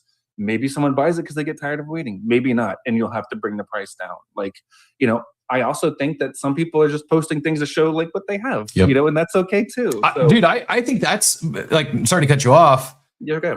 That's been kind of my like biggest takeaway or excitement. Like, is there some of the stuff I would like? Yeah. Am I going to pay $5,000 for something that I don't really need? No. Are there some, do I think like the market will do its thing and it'll, prices will correct to especially if it's a product they want to move, it's an item they actually want to sell. Presumably on some of these items, the price is going to come down until it finds a buyer. It's just it's how markets work. But my bigger takeaway is it's been fun to go down like memory lane on all these merch drops. Yeah. And then beyond that, there's some of these items that I never saw before. Some of them, like 100%, you mentioned, 100%. boring merch might be like an NBA brand or something like Ape Whale. It's their thing, and I just never hit my radar. And others, there's like some official stuff. There was something earlier. It was like a one of one from Ape Fest Lisbon that I'm not going to drop $11,000 on a poster, but it was cool to see this one here. I'd never seen this before ever. Yeah, and it's funny. I think I've seen some people.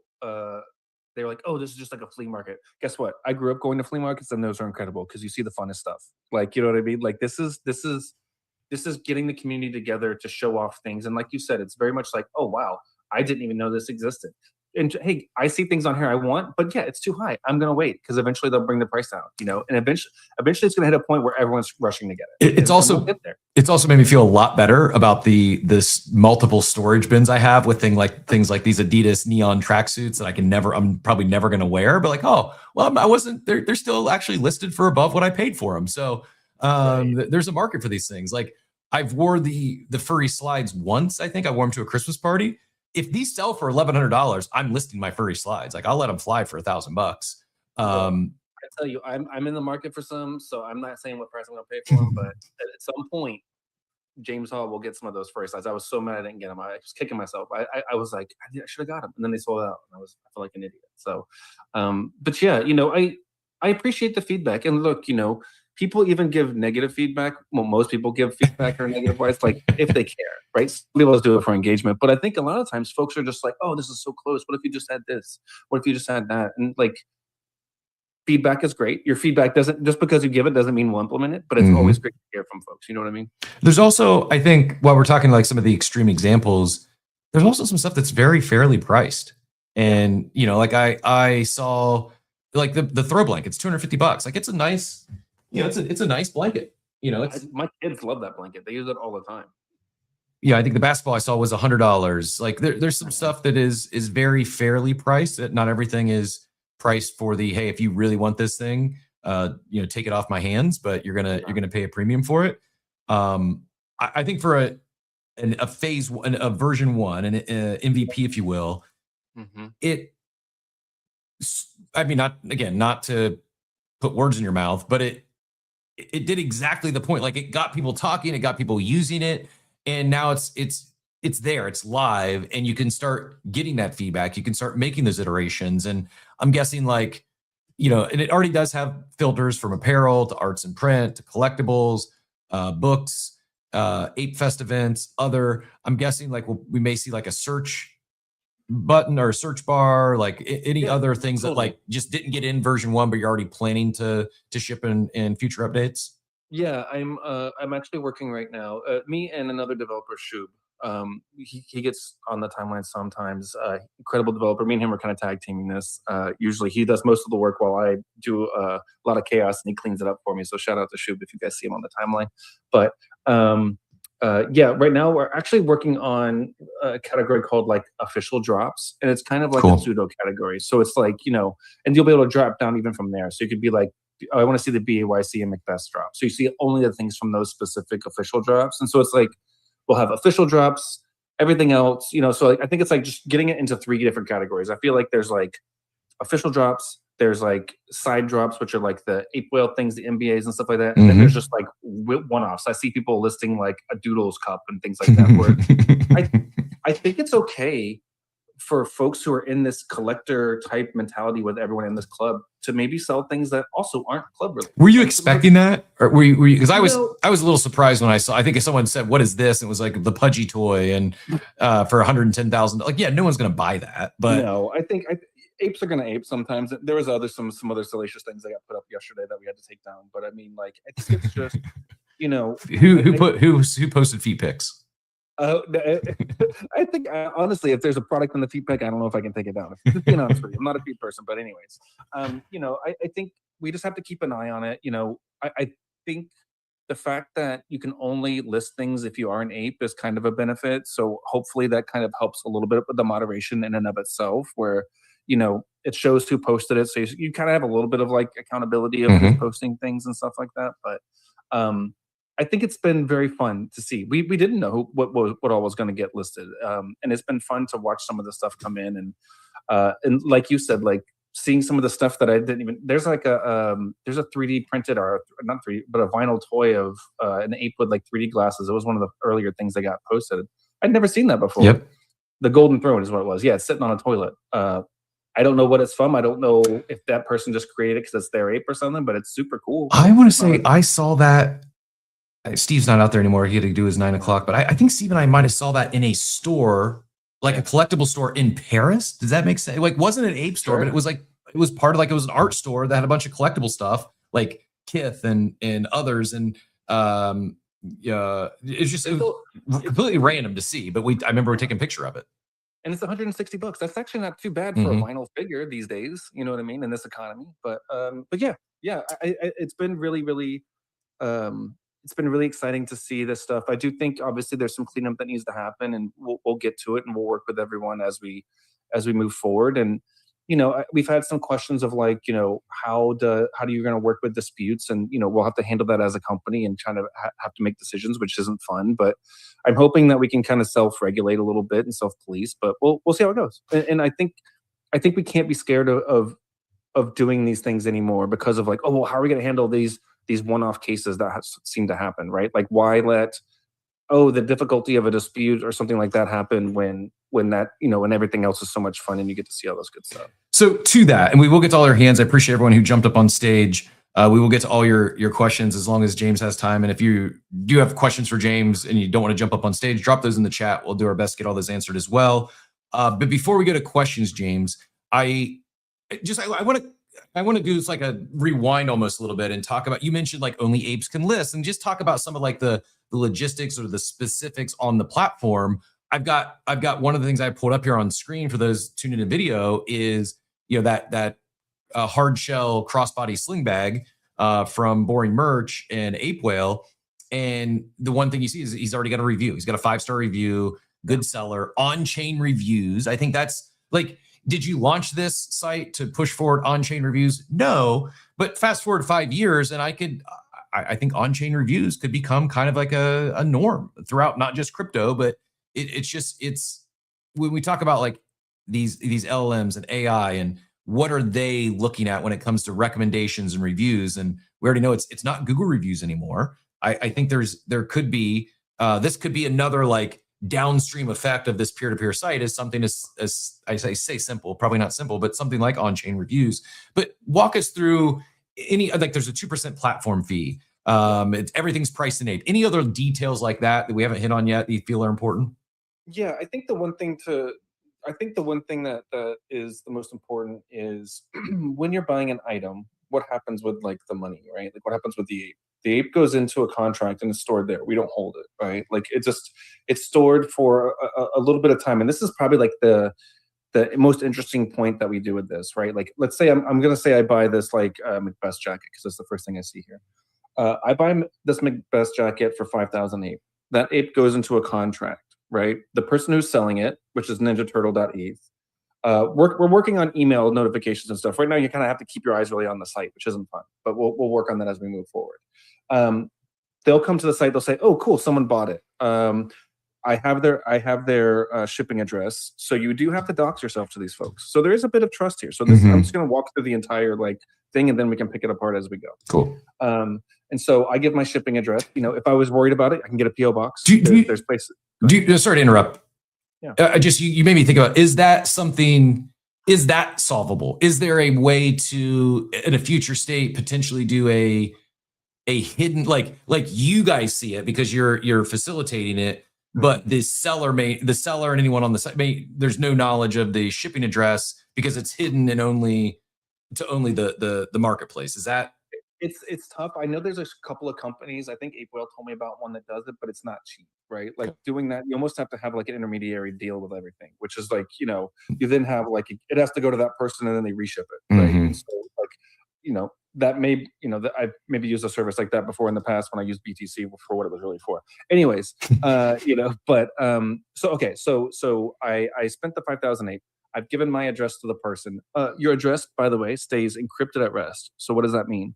That means if anyone ever happens to get into the database, it looks like gobbledygook in the database because there's an encryption key that's stored elsewhere that actually encrypts it and decrypts it for folks. So if anyone ever even happens to get into there, you can't see it. And then even after the payment and the transaction's been done, I think we have it at 180 days. It removes a lot of the information anyways. It maybe keeps like the first initial and maybe like the city and state you shipped it to. I tried to be as mindful as I can with this community about kind of like that kind of information. And so being a developer, right, like I just put it in the way that I could feel best comfortable. It's like if my information's in there, how would I feel comfortable with how it's stored? And I feel as comfortable as we can, given that you have to do this to get something sent to you, right? Yep. Okay. So let's say I've given the shipping information, 5,000 Ape is still on the contract. They send it to me. They put in the shipping information into the website. It allows me to log in whenever I want. I can see the shipping information. I can do tracking. When I get it, the onus is on me to go and say, "Hey, I've gotten it." And when I do that, that's when the escrow contract will then deliver the funds to the person and take the 2% cut. If there's any issues in between, we can refund back to the seller and stuff like that. Yeah. What? Yeah. So the seller or the buyer, when they get it, they say, "I've received it and escrow is released." Yes. If they say, "I don't sell it," or "I didn't get it," or "I got it and it's not as described," or "it's broken," that's where someone from the Yuga team steps in? Or how does that work? If there's a icue, funds are still in escrow. How does it? What's the outcome there? What does that process look like? Yeah, that's going to be the dicey part where we're going to have to step in and kind of play as a third party and see what happens with it. You know, I don't think there's any silver bullet for that because there's always going to be this kind of like back and forth. And I think that's also why we wanted to put reviews in, right? Like you start getting that to where trust is built, you know, and you know, I have to say, like, yeah, it's something we're gonna have to tackle as it comes to us. And I'm not like ignorant to think that like everything's gonna be perfect, but we'll just have to tackle that as we go and see how it goes and make adjustments as we go. No, makes sense. Totally makes sense.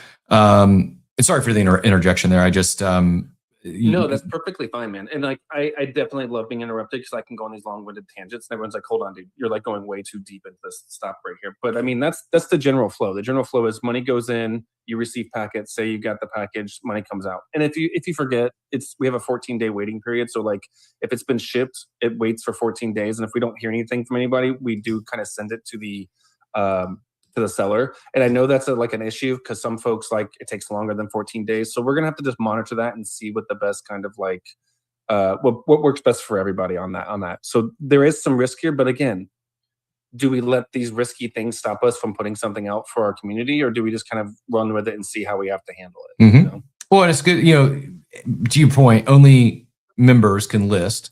So I'm kind of surprised how many things got listed in the first day already. It's not tens of thousands of SKUs.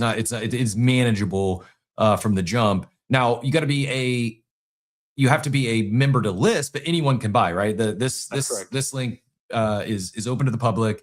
Anyone can buy. And then I did notice in the listings, like ships to Europe, ships to North America.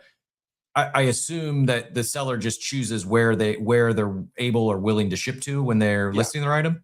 That's right. Yeah. So a lot of it is just, I tried to think of like all of the angles of like if I wanted to send something, and I'm like, oh, I'm probably only going to say North America because I know all the stuff is always, kind of crazy to send it to other places. But other folks might want to send just to Europe and stuff like that. And so like, how do we make it to where like you can obviously, cut down on that? So we made that a top tier kind of like filter. It's like, okay, cool. If I only want to get things that are in the United States, maybe because I need to get it fast, maybe I want it for something or who knows why. Right. But yeah, so we're just trying to make it as easy as possible to kind of cut out some of those disputes. Right. I think it's like, if I'm buying something that's coming from Europe, I'm going to know it's going to take a little bit longer. Mm-hmm.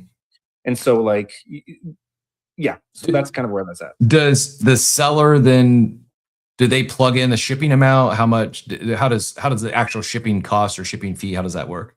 It's seller beware. Right now, it's like make sure you're pricing it wisely enough. I think we can work to figure out some APIs to give you an estimation, but that's like black magic. No, to me, you know what I'm saying? Mm-hmm. Like that's some of the stuff we've got to figure out. I think it was very much like, hey, again, V1 fundamentals. Let's see how we do. Based off feedback, see what we can work with. Yeah, very cool. And I mean, hey, it's not only cool in a V1. There was 35,000 plus in ape traded in the first less than 24 hours, like over $5,000 USD. So people are buying and selling in version 1. There's currently 102 listings just in apparel, 197 overall. One of those future like features you mentioned, like you'll have this is going to be the collab drops. Here's the Macbeth's collection. Would we also have like a way to, like, if I'm specifically looking for Ape Fest 2022 shirt, like, will these all, like, there's two side by side here that are just so happen to be the same price. Would they be grouped or a way to sort? Like, I want the throw rug, the blanket. Can ability just to search for those specific items, have them grouped together, maybe price lowest to highest or something like that?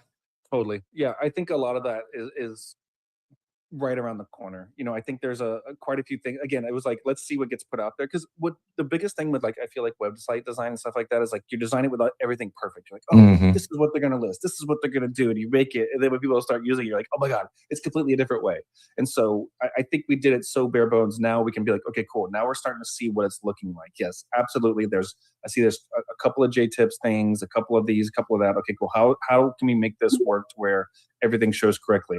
I want to filter by size. I want to filter by this and that. Like, it's getting it in there and now slowly iterating. And like, what's funny is I feel like a lot of folks like hear that, like, yeah. And then when they start to see it, they're like, oh, this is what iteration actually is. And so, a couple of things that I think I want to tackle next is right now we show buy now, it's in ape with a little bit of like the USDs, like a little bit more subdued, like leave it as an option. What do you want to see it as? Like, maybe you're just like, cool, we're still going to take ape as the money, but like maybe you just rather see it in dollar value. There's also nowhere to buy ape or convert to ape right here. Like we need that. That's coming soon. Like glyph sign up. Like there's things that we want to get in there. So like if someone's brand new, a public person, sign in to buy. What does that mean? No, like they should just sign up and get a glyph wallet and then they can get ape right there. So there's just a couple of flywheels. I can't believe I said flywheels, but whatever.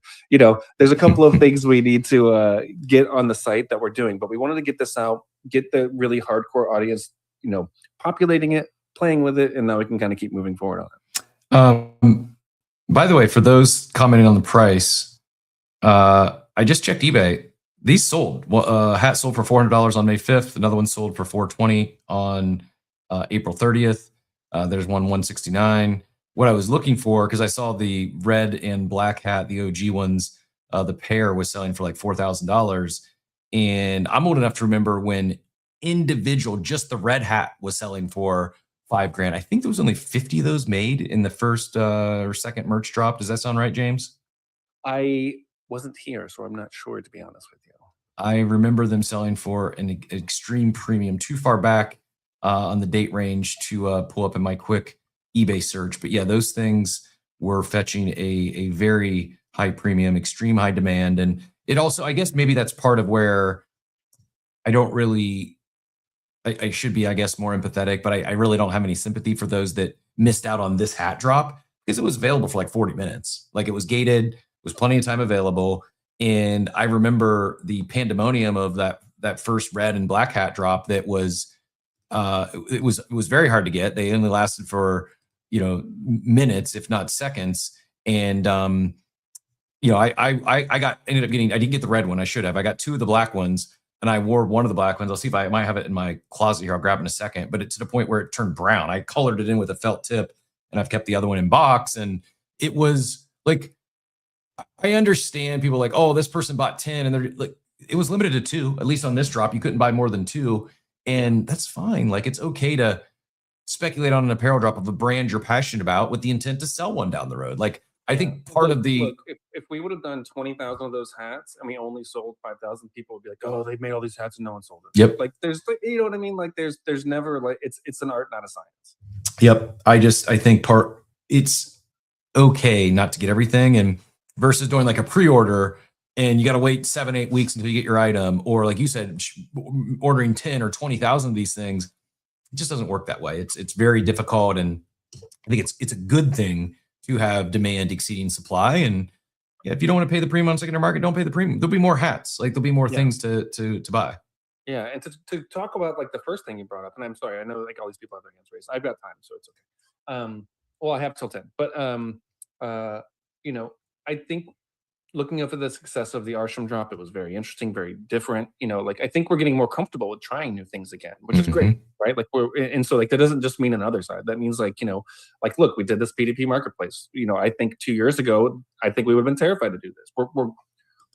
We're getting more comfortable with being able to do things that are a little bit more out of the norm, and as long as everyone rides with us, you know what I mean? Like just understand that we're trying things and it's not going to go right. Maybe it doesn't go the right way, but let's try it. Let's get back into that mindset of trying it. And I know a lot of people are doing that again. So I think it's great. Yep. I agree as well. I appreciate just one man's opinion. I would much rather see what we've seen over the last, say, I don't know, 6 to 8 weeks, where it's shipping relentlessly. Feels like there's something new to talk about, something new to get excited about. It may not excite everyone, but there's something for people in the community to talk about, get excited about on seemingly a weekly basis. It's, if you hit up these in real life events, it's even more frequent than that.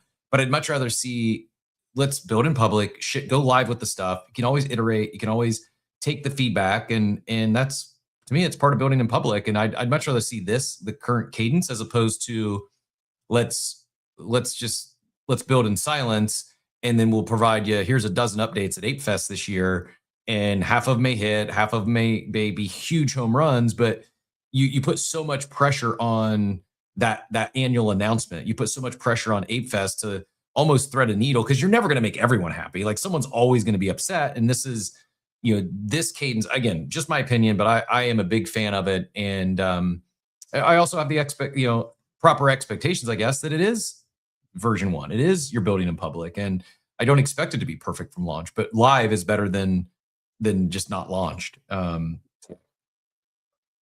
Let's do this. Let's get some questions in here. Appreciate everyone's patience. I think Drew was first. We'll go Drew, Hizzy, and then Jed, and Machiavelli. If you're back from the kiddo drop, we'll get you in here as well. But Drew, go ahead. Questions for James? Can we skip the security guy until the last when I have to leave? Perfect. I don't know if I want the security guy drilling me. You got it. I'm just kidding. Hey, you said 180 days, end-to-end encryption at rest, open transitor. Good. Very good. Very good. Nice. I also just said, Drew, just so you know, the escrow contract has an admin role. It's a multi-sig, so no one can get. I saw that.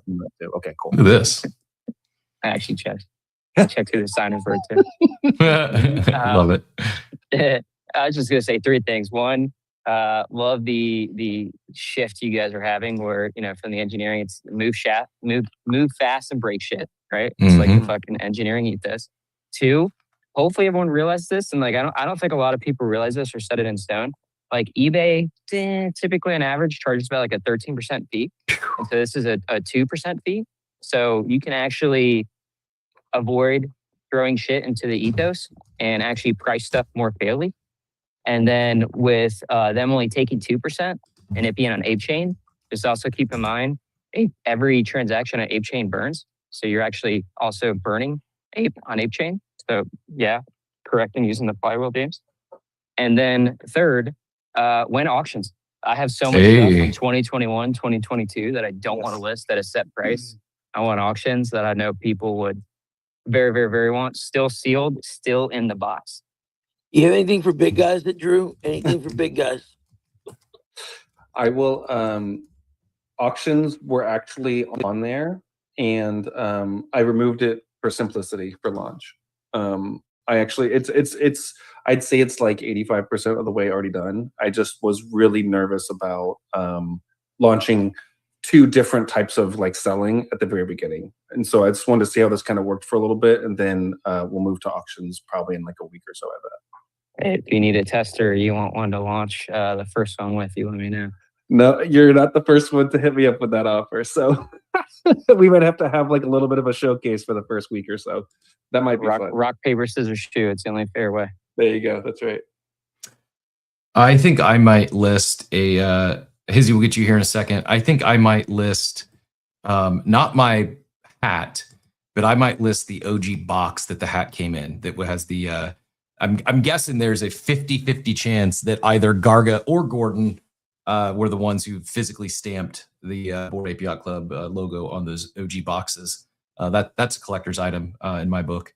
Hizzy, go ahead. Question for James? Yeah, James. Thanks, Cap. The auction was my question, the sorting by size, and then the next one would be offers. Any chance to have it to where you could make an offer on somebody?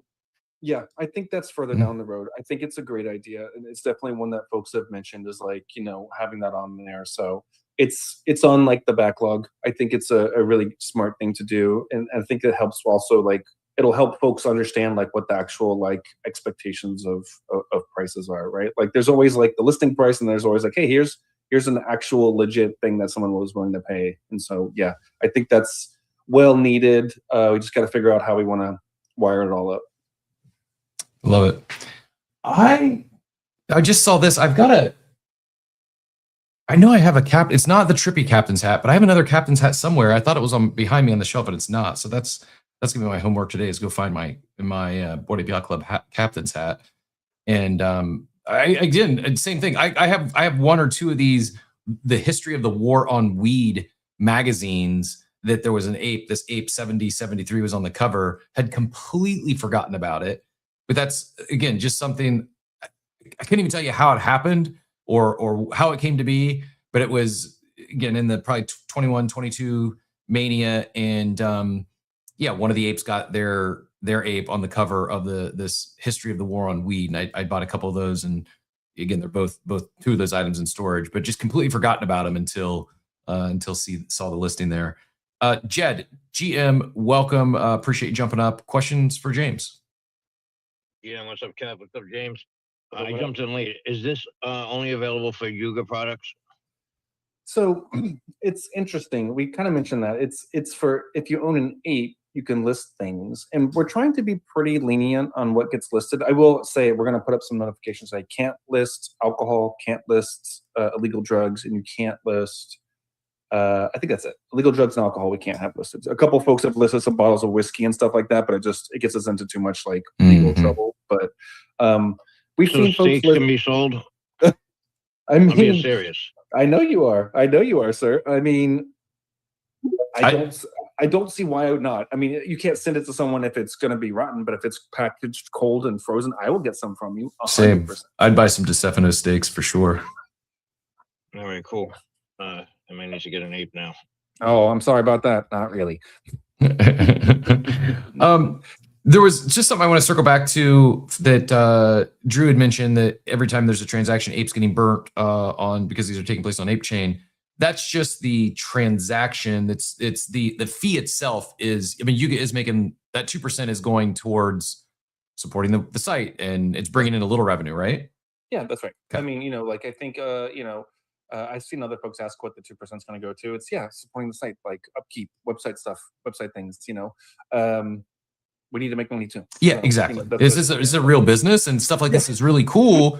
But it's hard to, as sooner or later, if this thing's losing 10 grand a month, let's say, between hosting and labor, yeah, you I've got to done make a that. business decision. But if it's at least cost neutral, if it's covering the cost, yeah, the site stays forever. They're able to continue to iterate and do new updates, and like they've got to bring in a little bit of revenue. And to Drew's point, like it's a heck of a lot less in fees than you're going to pay on eBay. Right. You know what I mean? And I think for us, the biggest thing was just like, let's make it a trusted place, right? Mhm. Like how do we make it to where like folks know each other a little bit more? It's like, sure, you could do a deal with someone on eBay and stuff like that, but this makes it a little bit better. You can see who you're buying it from. You're like, oh shit, I didn't know so and so had it. Oh, speaking of this, is like people have asked like, hey, I'd love to see what Gene is selling. What are all the things that Gene's selling? What are all the things that Apewell is selling? What are all the things that like this specific person has listed? And so we'll work on that too. I don't know if that goes into their actual profile or if it probably just goes into their profile, but we're still discussing and figuring all that kind of stuff out. Very cool. So I just realized, just even clicking through, like you click on the item, it shows the seller, if they've got any reviews or ratings, and then you can click right through and it takes them to their profile on, like their member profile on Right. the Bored Ape Yacht Club. Mm-hmm.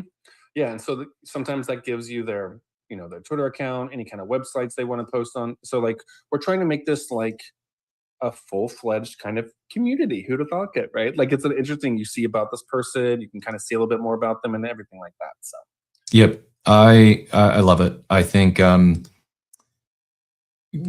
all this stuff. I mean, the site is really nice, great start, but I think where it's got me so excited is exactly what you just said. It's like it's leveling up the club, right? You've got this decentralized community, this decentralized club, so many friends, and this isn't new. People have been buying and selling merch inside the club since I've been a part of it. I mean, there's a whole very active group chat that's just a merch group chat.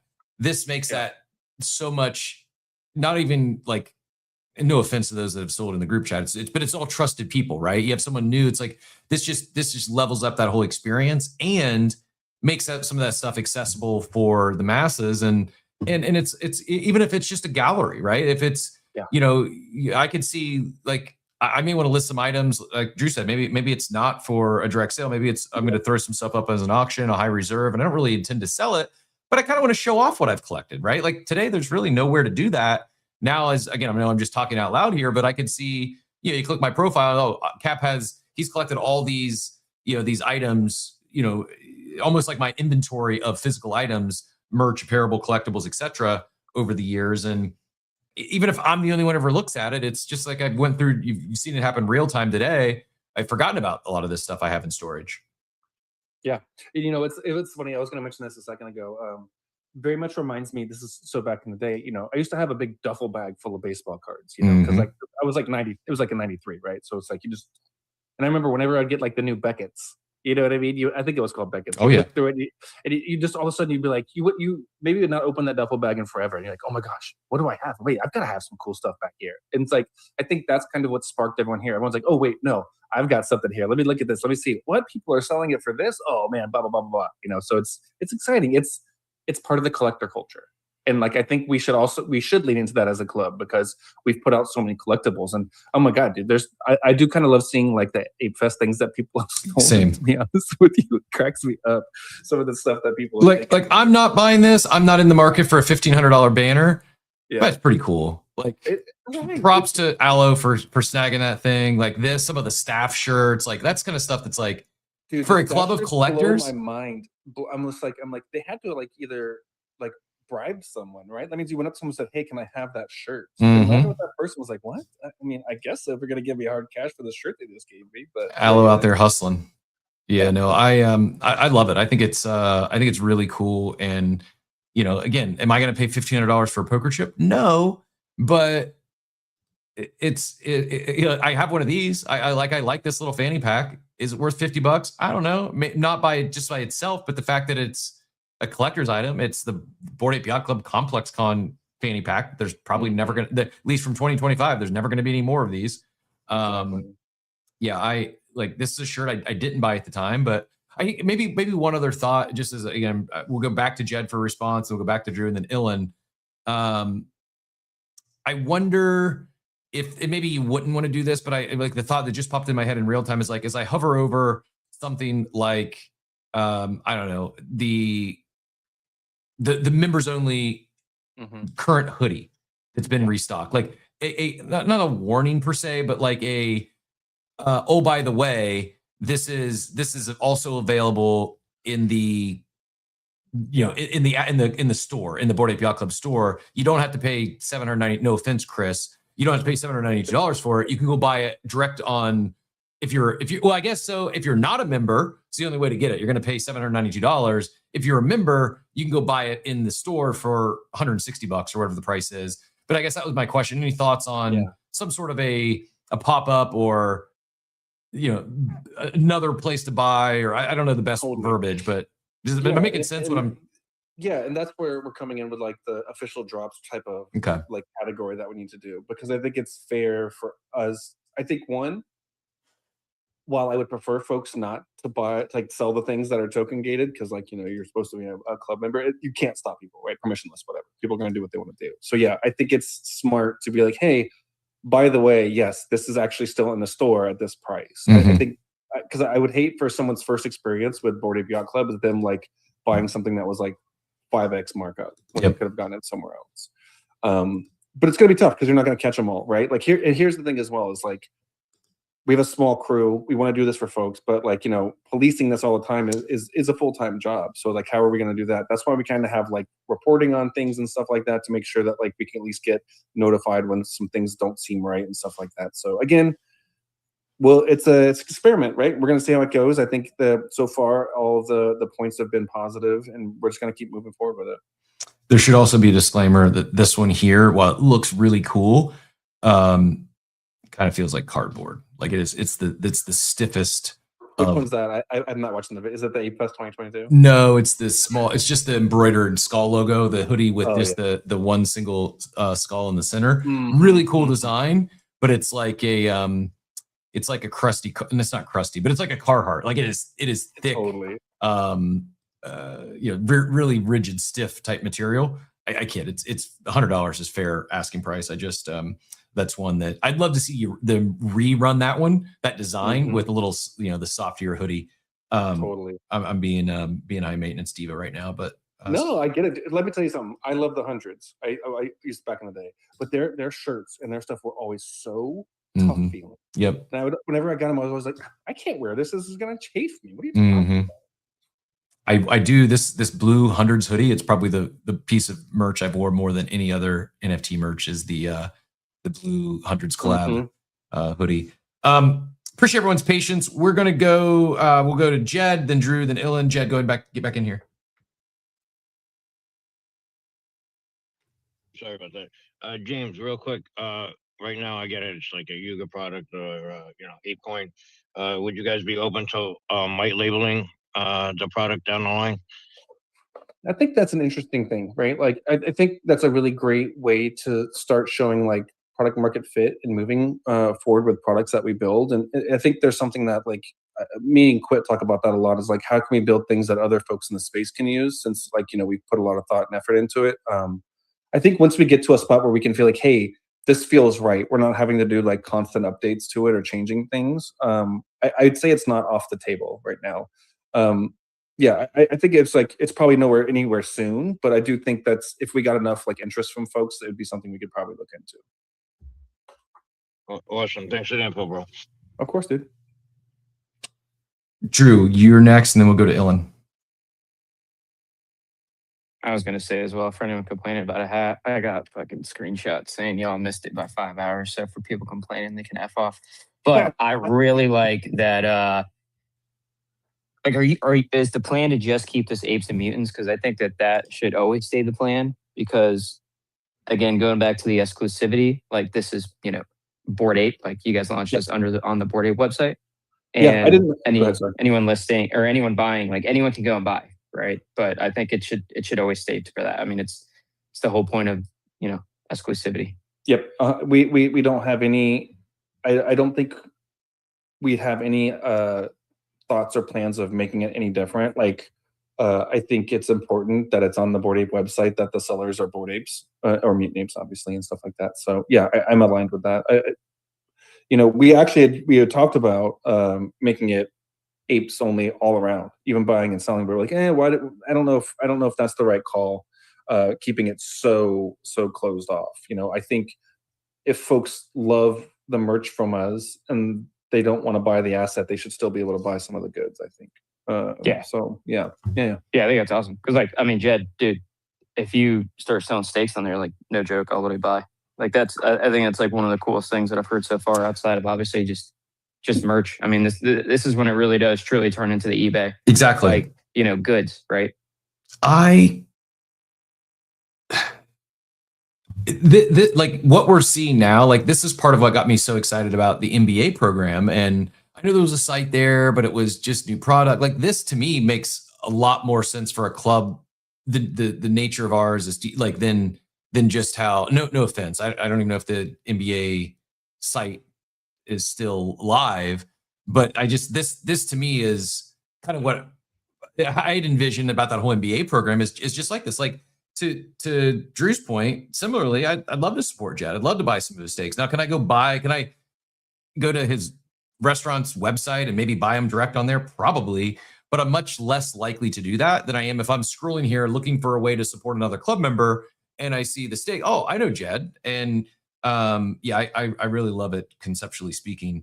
And again, it's you talk about like trying things, making changes, iterating. Like I think this is a multi-year journey of that MBA program, and a lot of these MBA items. Like I saw the rug, I saw we talked about boring merch. Like a lot of those MBA items are going to be sold on here, both direct from the creators as well as secondary. Yeah, Jed, I saw you come back off mute, Jed. Go ahead, and then we'll go to Ilan. Yeah, they're actually not on my website.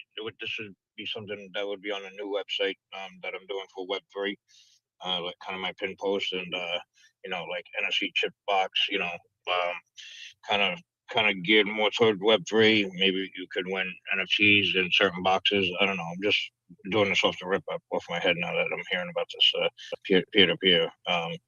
Just something I think would be cool to do only for Web3 mainly. I shouldn't say only because even the website's going to be mostly Web3, but a lot of the events are going to be mixed at the restaurant, and it's going to be token gated with an NFT or a membership, so they can buy with Stripe, and then they'll have a membership, which is in essence an NFT. They just don't know it.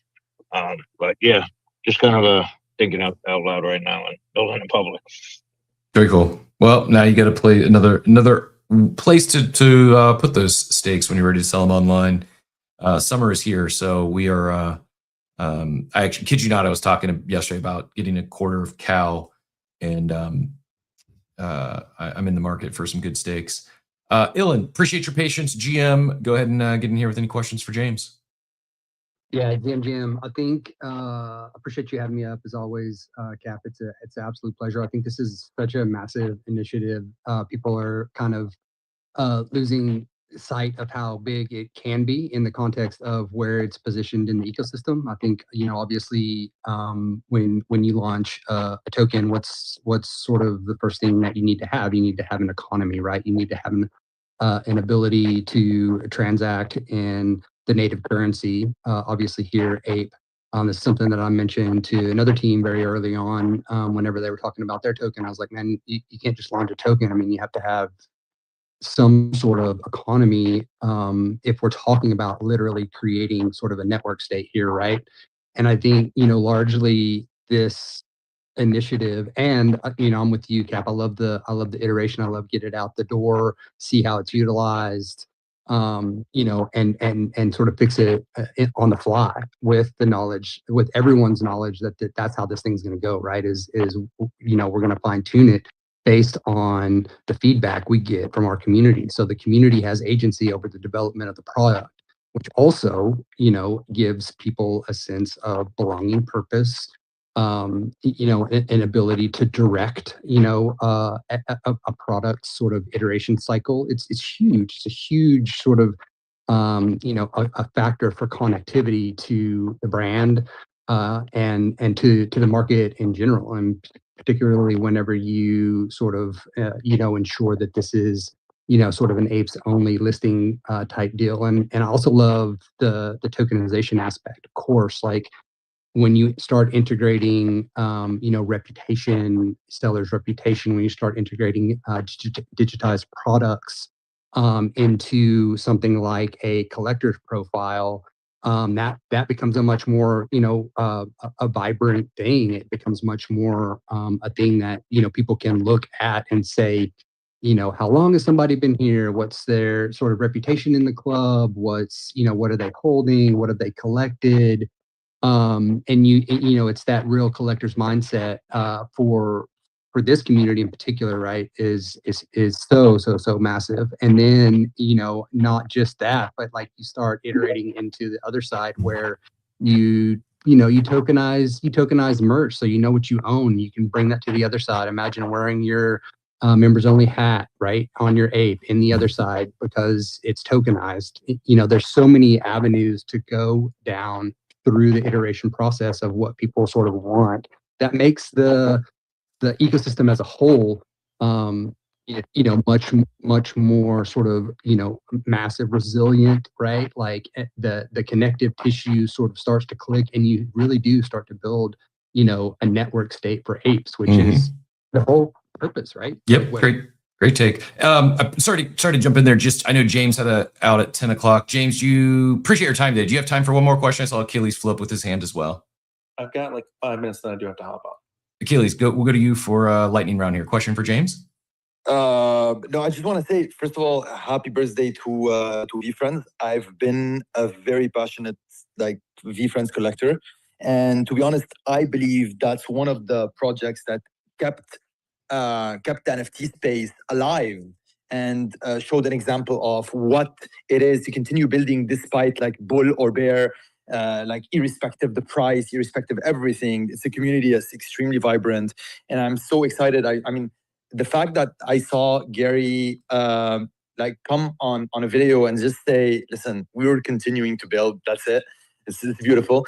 And for the ape marketplace, to be honest, that's what we're looking for. And what's making me really bullish about the marketplace is not the marketplace by itself. It's the whole direction that we're going into. Same. Cap, it's like, I'm so bullish. So I just wanted to say that, say hi to you guys. And Ilan was so right. He said things like perfectly. Yep, well said. I double tap on all that. And yeah, the marketplace is cool and I had fun perusing it. It's more of like, I think the bigger impact, what gets me so excited is seeing back to this building in public, how quickly they're shipping, and just where my brain goes, where we're heading, like where we're going to be in a year from now. And love to hear it. Great takes from both of you. OAE, we've got time for maybe one more question for James. He's got to get out of here. Go ahead, GM. Yeah, what's up, James? GM. I didn't want to say any questions. Just want to say gratitude and to thank them for all the work they're doing in direction. Actually, as I don't remember who spoke what now said, direction they're taking us. Either it's the marketplace, the other side in Ibiza, the IRL stuff, the drop.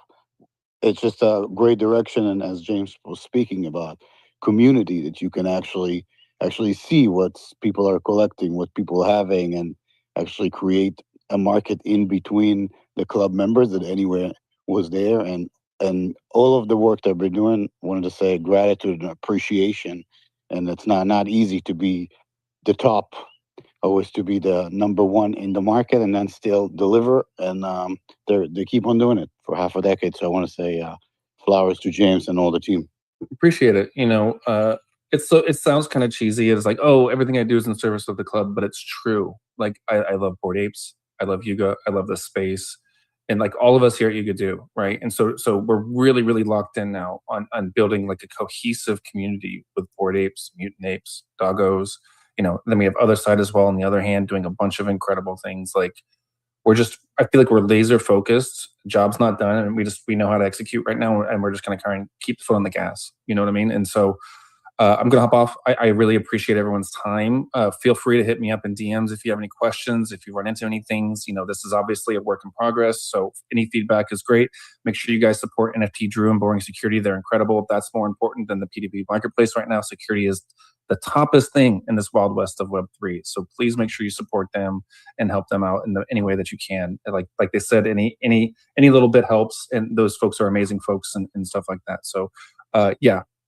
Have a great day. Have a great week. Cap, thanks for doing this impromptu thing for me. I know I just kind of replied to you when I was driving and dropping my kids off. So thanks for having me. Perfect, dude. My pleasure. We were going to talk about it all morning. It was great to have you, so we get it right from the horse's mouth, so to speak. And really greatly appreciate your time and well done. Thanks for shipping this. Thanks for getting it out so quickly. And of course, keep your eyes out on stuff. And like I said, any feedback's great. Y'all guys have a good day. Okay. You as well. Thanks, James. Greatly appreciate it. Yep. I saw there was a couple of the questions I was catching up on the chat. We didn't get to all those. I think we got a lot of them answered. Apologies for any ones that we didn't get to. Diablito, you asked about the ape skull with the flower. That was a J-tip special from Complex Con. There is no mutant version. That was just the one that's out there is the only one there is. It is a pretty fire one. It's one that I saw it and it didn't really do much for me. And then I saw him in person. I'll just say the pictures don't do it justice. It's a really cool hoodie and one that it is one that I wish I would have did more I think to it's secure. the cleanest hoodie, and also it's very different vibe. Very different vibe. I think very different everything. And it's not only is J-Tips well known outside of just in the world of art and apparel to begin with, but it's one that I really do feel like it's a cool hoodie, even if someone has no idea what the Bored Ape Yacht Club is. It's really well done where it's not just hidden to where if you know, it's got an ape skull on it, but it's really well done where I think people who have no idea what the Bored Ape Yacht Club is are probably into that hoodie would be my guess. Good stuff. Really enjoyed the conversation today. Puff adds point with the hats. The hats are selling for 500 USD, which is fine, but I wonder if people know that the hat will be dropped again or not. As the website says, notify me when available. I assume it means we'll have another hat drop. That's my assumption as well, is they'll probably do another run on those. Probably also be limited.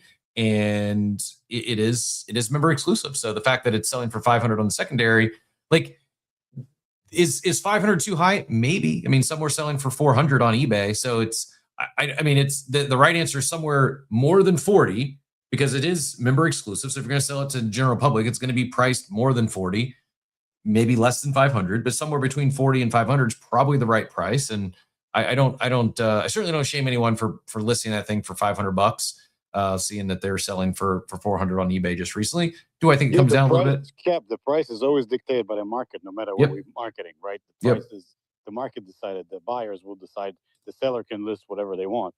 The market is whatever the buyer is going to pay for it. Agreed. I think the fair point it would be understanding which items might have another run, right? Like the OG hoodie. I love how they did the OG hoodie. There was a lot of people, I want the OG hoodie, the member hoodie. And they ran back a very similar design, albeit with a zip up that is still member exclusive. It's $120, but the OG one is still, you had to be here in the beginning. I kind of like that as it's is it that deep? Am I going to get upset if they re-release that? Not really, but I like that it was you had to be here to get it. Just like the OG hats. Yeah, the black hat I was referring to, I have two of the OG hats. I didn't get the red one, but I think they did 100. I think they did 50 red ones and 100 black ones. And I secured two of the black ones and I wore one until it's, once I hand off the mic to Machiavelli, I'll grab it in the closet. I think it's right beside me. And then the other one I've kept in the box. It's a dad hat. It fit me perfectly. I wore it everywhere, including we did a 3-week vacation to Europe and I wore it almost every day on that vacation. And it was hot, and so I sweated out, spit it out in it, and turned it orange from brown from my my head sweat. Machiavelli, go ahead. I know you probably want to get in for James, so my apologies for not getting to you sooner. But oh man, no, it's all gravy, man. I'm sitting here in my $1,200 hat. It's feeling really, really good. Now, there's a lot of things going on today on Ape Chain right now. They're doing the Vitaco Can 2 with NGB, Lost, and Grateful Ape. We have the render pool later today with Tropical. And then we have the Chaos Trials tonight. The other game's Chaos Trials at 9 p.m. EST. So if you guys are around the other side or anywhere on X, please come and join us. I love it. Appreciate all you do for that community at large, and love to see it. This is crazy. Not only so this is actually not in as bad of a shape as it got. I filled in all the like the white, the brown with a black felt tip fabric pin, and I've since worn it again. And not only did it like the sweat come, look how gross this is. Like I wore this thing, like and not quite in this condition, but pretty close to it last time I wore it. It's like even the back metal has like corroded. And this was a quality hat. It's just I probably wore this hat more than any other hat I have in my entire life. And I should break out the maybe like 10th anniversary. I'll break out the other because it's still, I mentioned that box. My other one of these is still in the original box. I never even opened the box. I should probably cut it open to make sure it's not getting crunched or something in there, but I digress. Well, I think on the marketplace, the one with the sweat gets a premium, bro. It's like worn hat with Captain Sweat from 20. Yeah, right. I mean, the OnlyFans girls are selling their farts in a jar. Maybe there's a market for a sweaty cap hat. Sir. That's what I'm saying. You know, you put it. It's gross. You don't know. Maybe people, into it. I feel bad for anyone who'd be into wearing this hat, but I challenge anyone who's got a more used proof of cap worn hat. Also, as I was getting this, speaking about grails, anyone who was at Ape Fest or no NFT Paris might have secured one of these fire ape chain beanies. That's another grail. And speaking of grails, Eddie Crypto, are you still out there? If not, we'll do your claw pull tomorrow. But Eddie Crypto, if you're still out there, let me know. Give me a comment in one of the chats, and I will we'll do your BZ claw pull for you. Coffee with Captain here on a Tuesday morning. Just give me a heads up that you're still out there. If not, no worries. We'll come back to it. Let me scan. I'll scan the chat real quick. As I scan the chat, see if Eddie Crypto is still out there. Any other? You know what? I see Ape Whale. I'd be remiss. I know we talked about Ape Whale's profile and his 5-star reviews or rating, and some of those items he has listed on the peer-to-peer site. Also, just a good call out to go. If you've not yet checked out Boring Merch, go hit that up and support another good builder in the space. If there's something you're looking for that you're not finding on the peer-to-peer site, might I suggest exploring Boring Merch and supporting Ape Whale. Yeah, I don't see Eddie Crypto. We might have lost Eddie Crypto. We ran a little long, so we will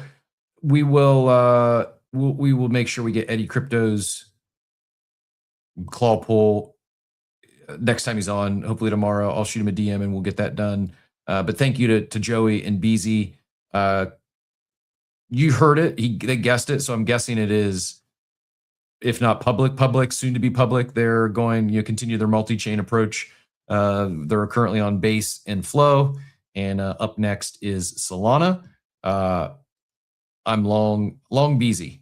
Very, very bullish on all that they're building. There were some questions on what are we able to sell on here? Is it just Ape Center merch? And the answer was no. You can sell almost anything. Apes and Mutants or holders can list. Just no alcohol or legal drugs. To which we had a follow-up question: does that mean we can sell legal drugs? I'm guessing no, but valid question, I guess. Probably not at this point. That's a phase 2 for the legal drug distribution, I'm guessing. Topic suggestion, yeah, go ahead and send me a DM, absolutely. And yeah, someday, maybe this thing someday when I leave this earth, my daughter can sell a cap worn use hat. Maybe one of you will be sick enough to collect a worn hat from a dead man. Hopefully that's decades, if not a century away, but memento mori. The hantavirus hat, yeah, that's what we call it. Don't forget about your BZ points vaults. Yeah, good call. And one other news item we'll maybe hit on a little more tomorrow. Might get OSF on here again at some point in the near future. I saw Gary popped out there in the chat, by the way. I was going to comment, but he was in and out, probably had a 10 o'clock. But looking forward to getting Gary on, talking about this VeeFriends drop in early June. I just saw that Rec Drinks launched some new updates. I think some pretty cool moves here. They have bundle and save. You can mix and match flavors, pick up to 5 flavors, save up to 75% when you stock up. And then there was also, I was looking for, I like Tabs. One of the founders on the over there said it's now available in the UK, EU, and international. Subscribe monthly to Rect Energy at a discount. So I didn't see what the discount is, but you can subscribe. I'm guessing like our auto replenishment or refill on like Rect Energy. I mean, I said before, you can't find a better energy drink for $20 for 30 servings. After you factor in the Rect Coin discount, if you're going to get even more of a discount for subscribing, count me in. Improved shipping rates and refreshed brand guidelines and more. So nice update from the Rect team. And the waters are not sugar free. No, the sparkling waters have 5 grams of sugar in it. Be epic. 5 grams of sugar and 30 calories in the sparkling water. Now the energy mix, the energy drink is sugar free. There's no sugar in the energy mix. We didn't do a market update today. I'm not going to do a deep dive or even the intro song. Just a quick flyover. I mentioned CPI came in hot and market was down, like Nasdaq's down. I think like the stock market's down about 1%, sold off pretty quickly. Crypto looking resilient. Bitcoin down 0.5%, still 80,635. It ran up and touched 82 last night, I do believe. ETH down 2% to 2278. Kind of a red day across the board. Most things down like 1%. No real gainers. BNB is up 0.42%. Got to go down to Canton, which is up 3.59%. And then Kronos up 4.2%, but everything's slightly down on the day, but not a crazy sell-off or a crazy crash. Kind of similar in NFT land, like punks are down 2.6%, apes down 4%, but still 10.25. Pudgy's down 2%, mutants down 2%, slonks, which it's still 0.05. I'm not going to say I told you so, but we did urge caution as that thing ripped up due to the holder base and just the punk derivative. Those things are it's like kind of a game of hot potato, down 44% on the day. So hopefully if you did get in, you got out with your gains. Maybe it rebounds. I know there's still a slop or some sort of meme coin coming that'll be allocation tied to those NFTs, but proceed with caution. Normie's down 5% to 0.27. I mentioned this earlier, but Gift of Time up almost 100% on the day to 1.37. Big winner on the day there. I'm not sure what drove it, if it was a big sweep or what, but notable nevertheless. Squiggle's up 6.7% to 2.8. Everyone heard Steve picked up a Squiggle, and the FOMO is real. Coda's still 1.06. One of a big seller had about 200 of those, has I think gotten out of their entire collection now, so you can resume up only. Chimper's still 0.91, down 4% on the day, and Quirky's holding strong at 1.08. That's our daily market update. There's a few more in there, but like I said, for the most part, while overall a quote-unquote down day, I think all things considered, with the stock market sell-off and the hot inflation numbers, I think pretty solid, pretty decent day. And yeah, back to the Rec drinks, Diablito adds it is agave sugar and sucralose in the energy powder. So yeah, it is. While there is some sugar in there, it's cleaner sugar than some. And yeah, really enjoyed the chat today. Enjoyed the conversation. Appreciate everyone who jumped up and had questions for James. Really, I think an exciting topic, and I agree with Achilles. I think you said it, where it's not just the site, it's not just the peer-to-peer merch site. It's just, I think what gets me excited is where we're the current state of the club, and not even like crazy speculation, just like seeing where we go with just a continuation, with just continuing what we've seen over the last couple of months. Pretty exciting time, and really appreciate the team and all that they're doing to bring this stuff up. Eddie said rain check on the pool up. Oh, on the pool. Cool. Awesome. Missed that like 12 minutes ago, but he had to run. So I'm sure we'll remember, but if I happen to forget, someone remind me next time you see Eddie Crypto in the chat. We'll do his claw pull. NFT every day. So I think it's crazy. Anyone who would fade digital collectibles, both Top Shot and Panini, have crushed it the past 12 months. While PFP projects are catching some buzz now, digital sports collectibles have been building positive momentum for some time. Yeah, I kind of agree. We didn't really get into the conversation, but I posed the question I wondered if Top Shot would have played out differently had they just went with cards as opposed to the digital moments, like the video clips. Maybe not. For Smoot adds, I think it's one, Panini is already a company card collectors are comfortable with, and two, the physical card market's hot again, just like Top Shot had its run with physical cards, had their COVID run, and three, Top Shot being tied to the 2021 crypto is probably right product, wrong time. Could be very well, and it's probably not that deep. It probably is a lot of these, a lot of the feedback that I just read off that was shared in the chat, more so than static card versus a video or a moment. Vicky adds, would love to see Kara add the mutant mutter on there. We saw the custom 1-of-1 BMW. It's listed for, I think, $1 million. The mutant mutter that Kara won in the was it Dookie Dash or Apes vs Mutants? I think it was Apes vs Mutants, the mobile game. Won the car in there, and that would be a cool one to see listed on the site, even if it's listed at a price where not many people are going to buy. Cool one just to see on the in the marketplace. Sorry, I didn't realize I somehow missed a lot of the chat today. I'm usually a better job keeping up on this stuff, and but a lot of great conversations around collectibles and cards, and really enjoyed everyone who contributed to the show today. I'll leave you with this. I was gonna hit on earlier. We just kind of came in kind of hot and didn't feel like a right moment, but I will leave you all with a, albeit maybe more somber note, one that I don't think she would want sympathy. Rather, she did say I could share, and my request for all of you, in addition to going and contributing to the Boring Security DAO, if you don't have any, $1 to contribute to the Boring Security DAO, and you would like to do some good today, go to Outer Lumen's her page or shoot her a DM and just send her some good wishes. Unfortunately, she just found out her cancer is back, and so she wasn't able to join us today. She's going to be going. She's got some meetings and determining next steps and process. It's in a node, and so be going through the cancer battle again. She's beat it once before. She'll beat it again, and she's not one again. Not seeking sympathy, or it's definitely not a woe is me. If you know Outer, she's not. I can't speak for her. I can't speak to what she's feeling, but at least outwardly, she's not asking for sympathy, or she's not woe is me.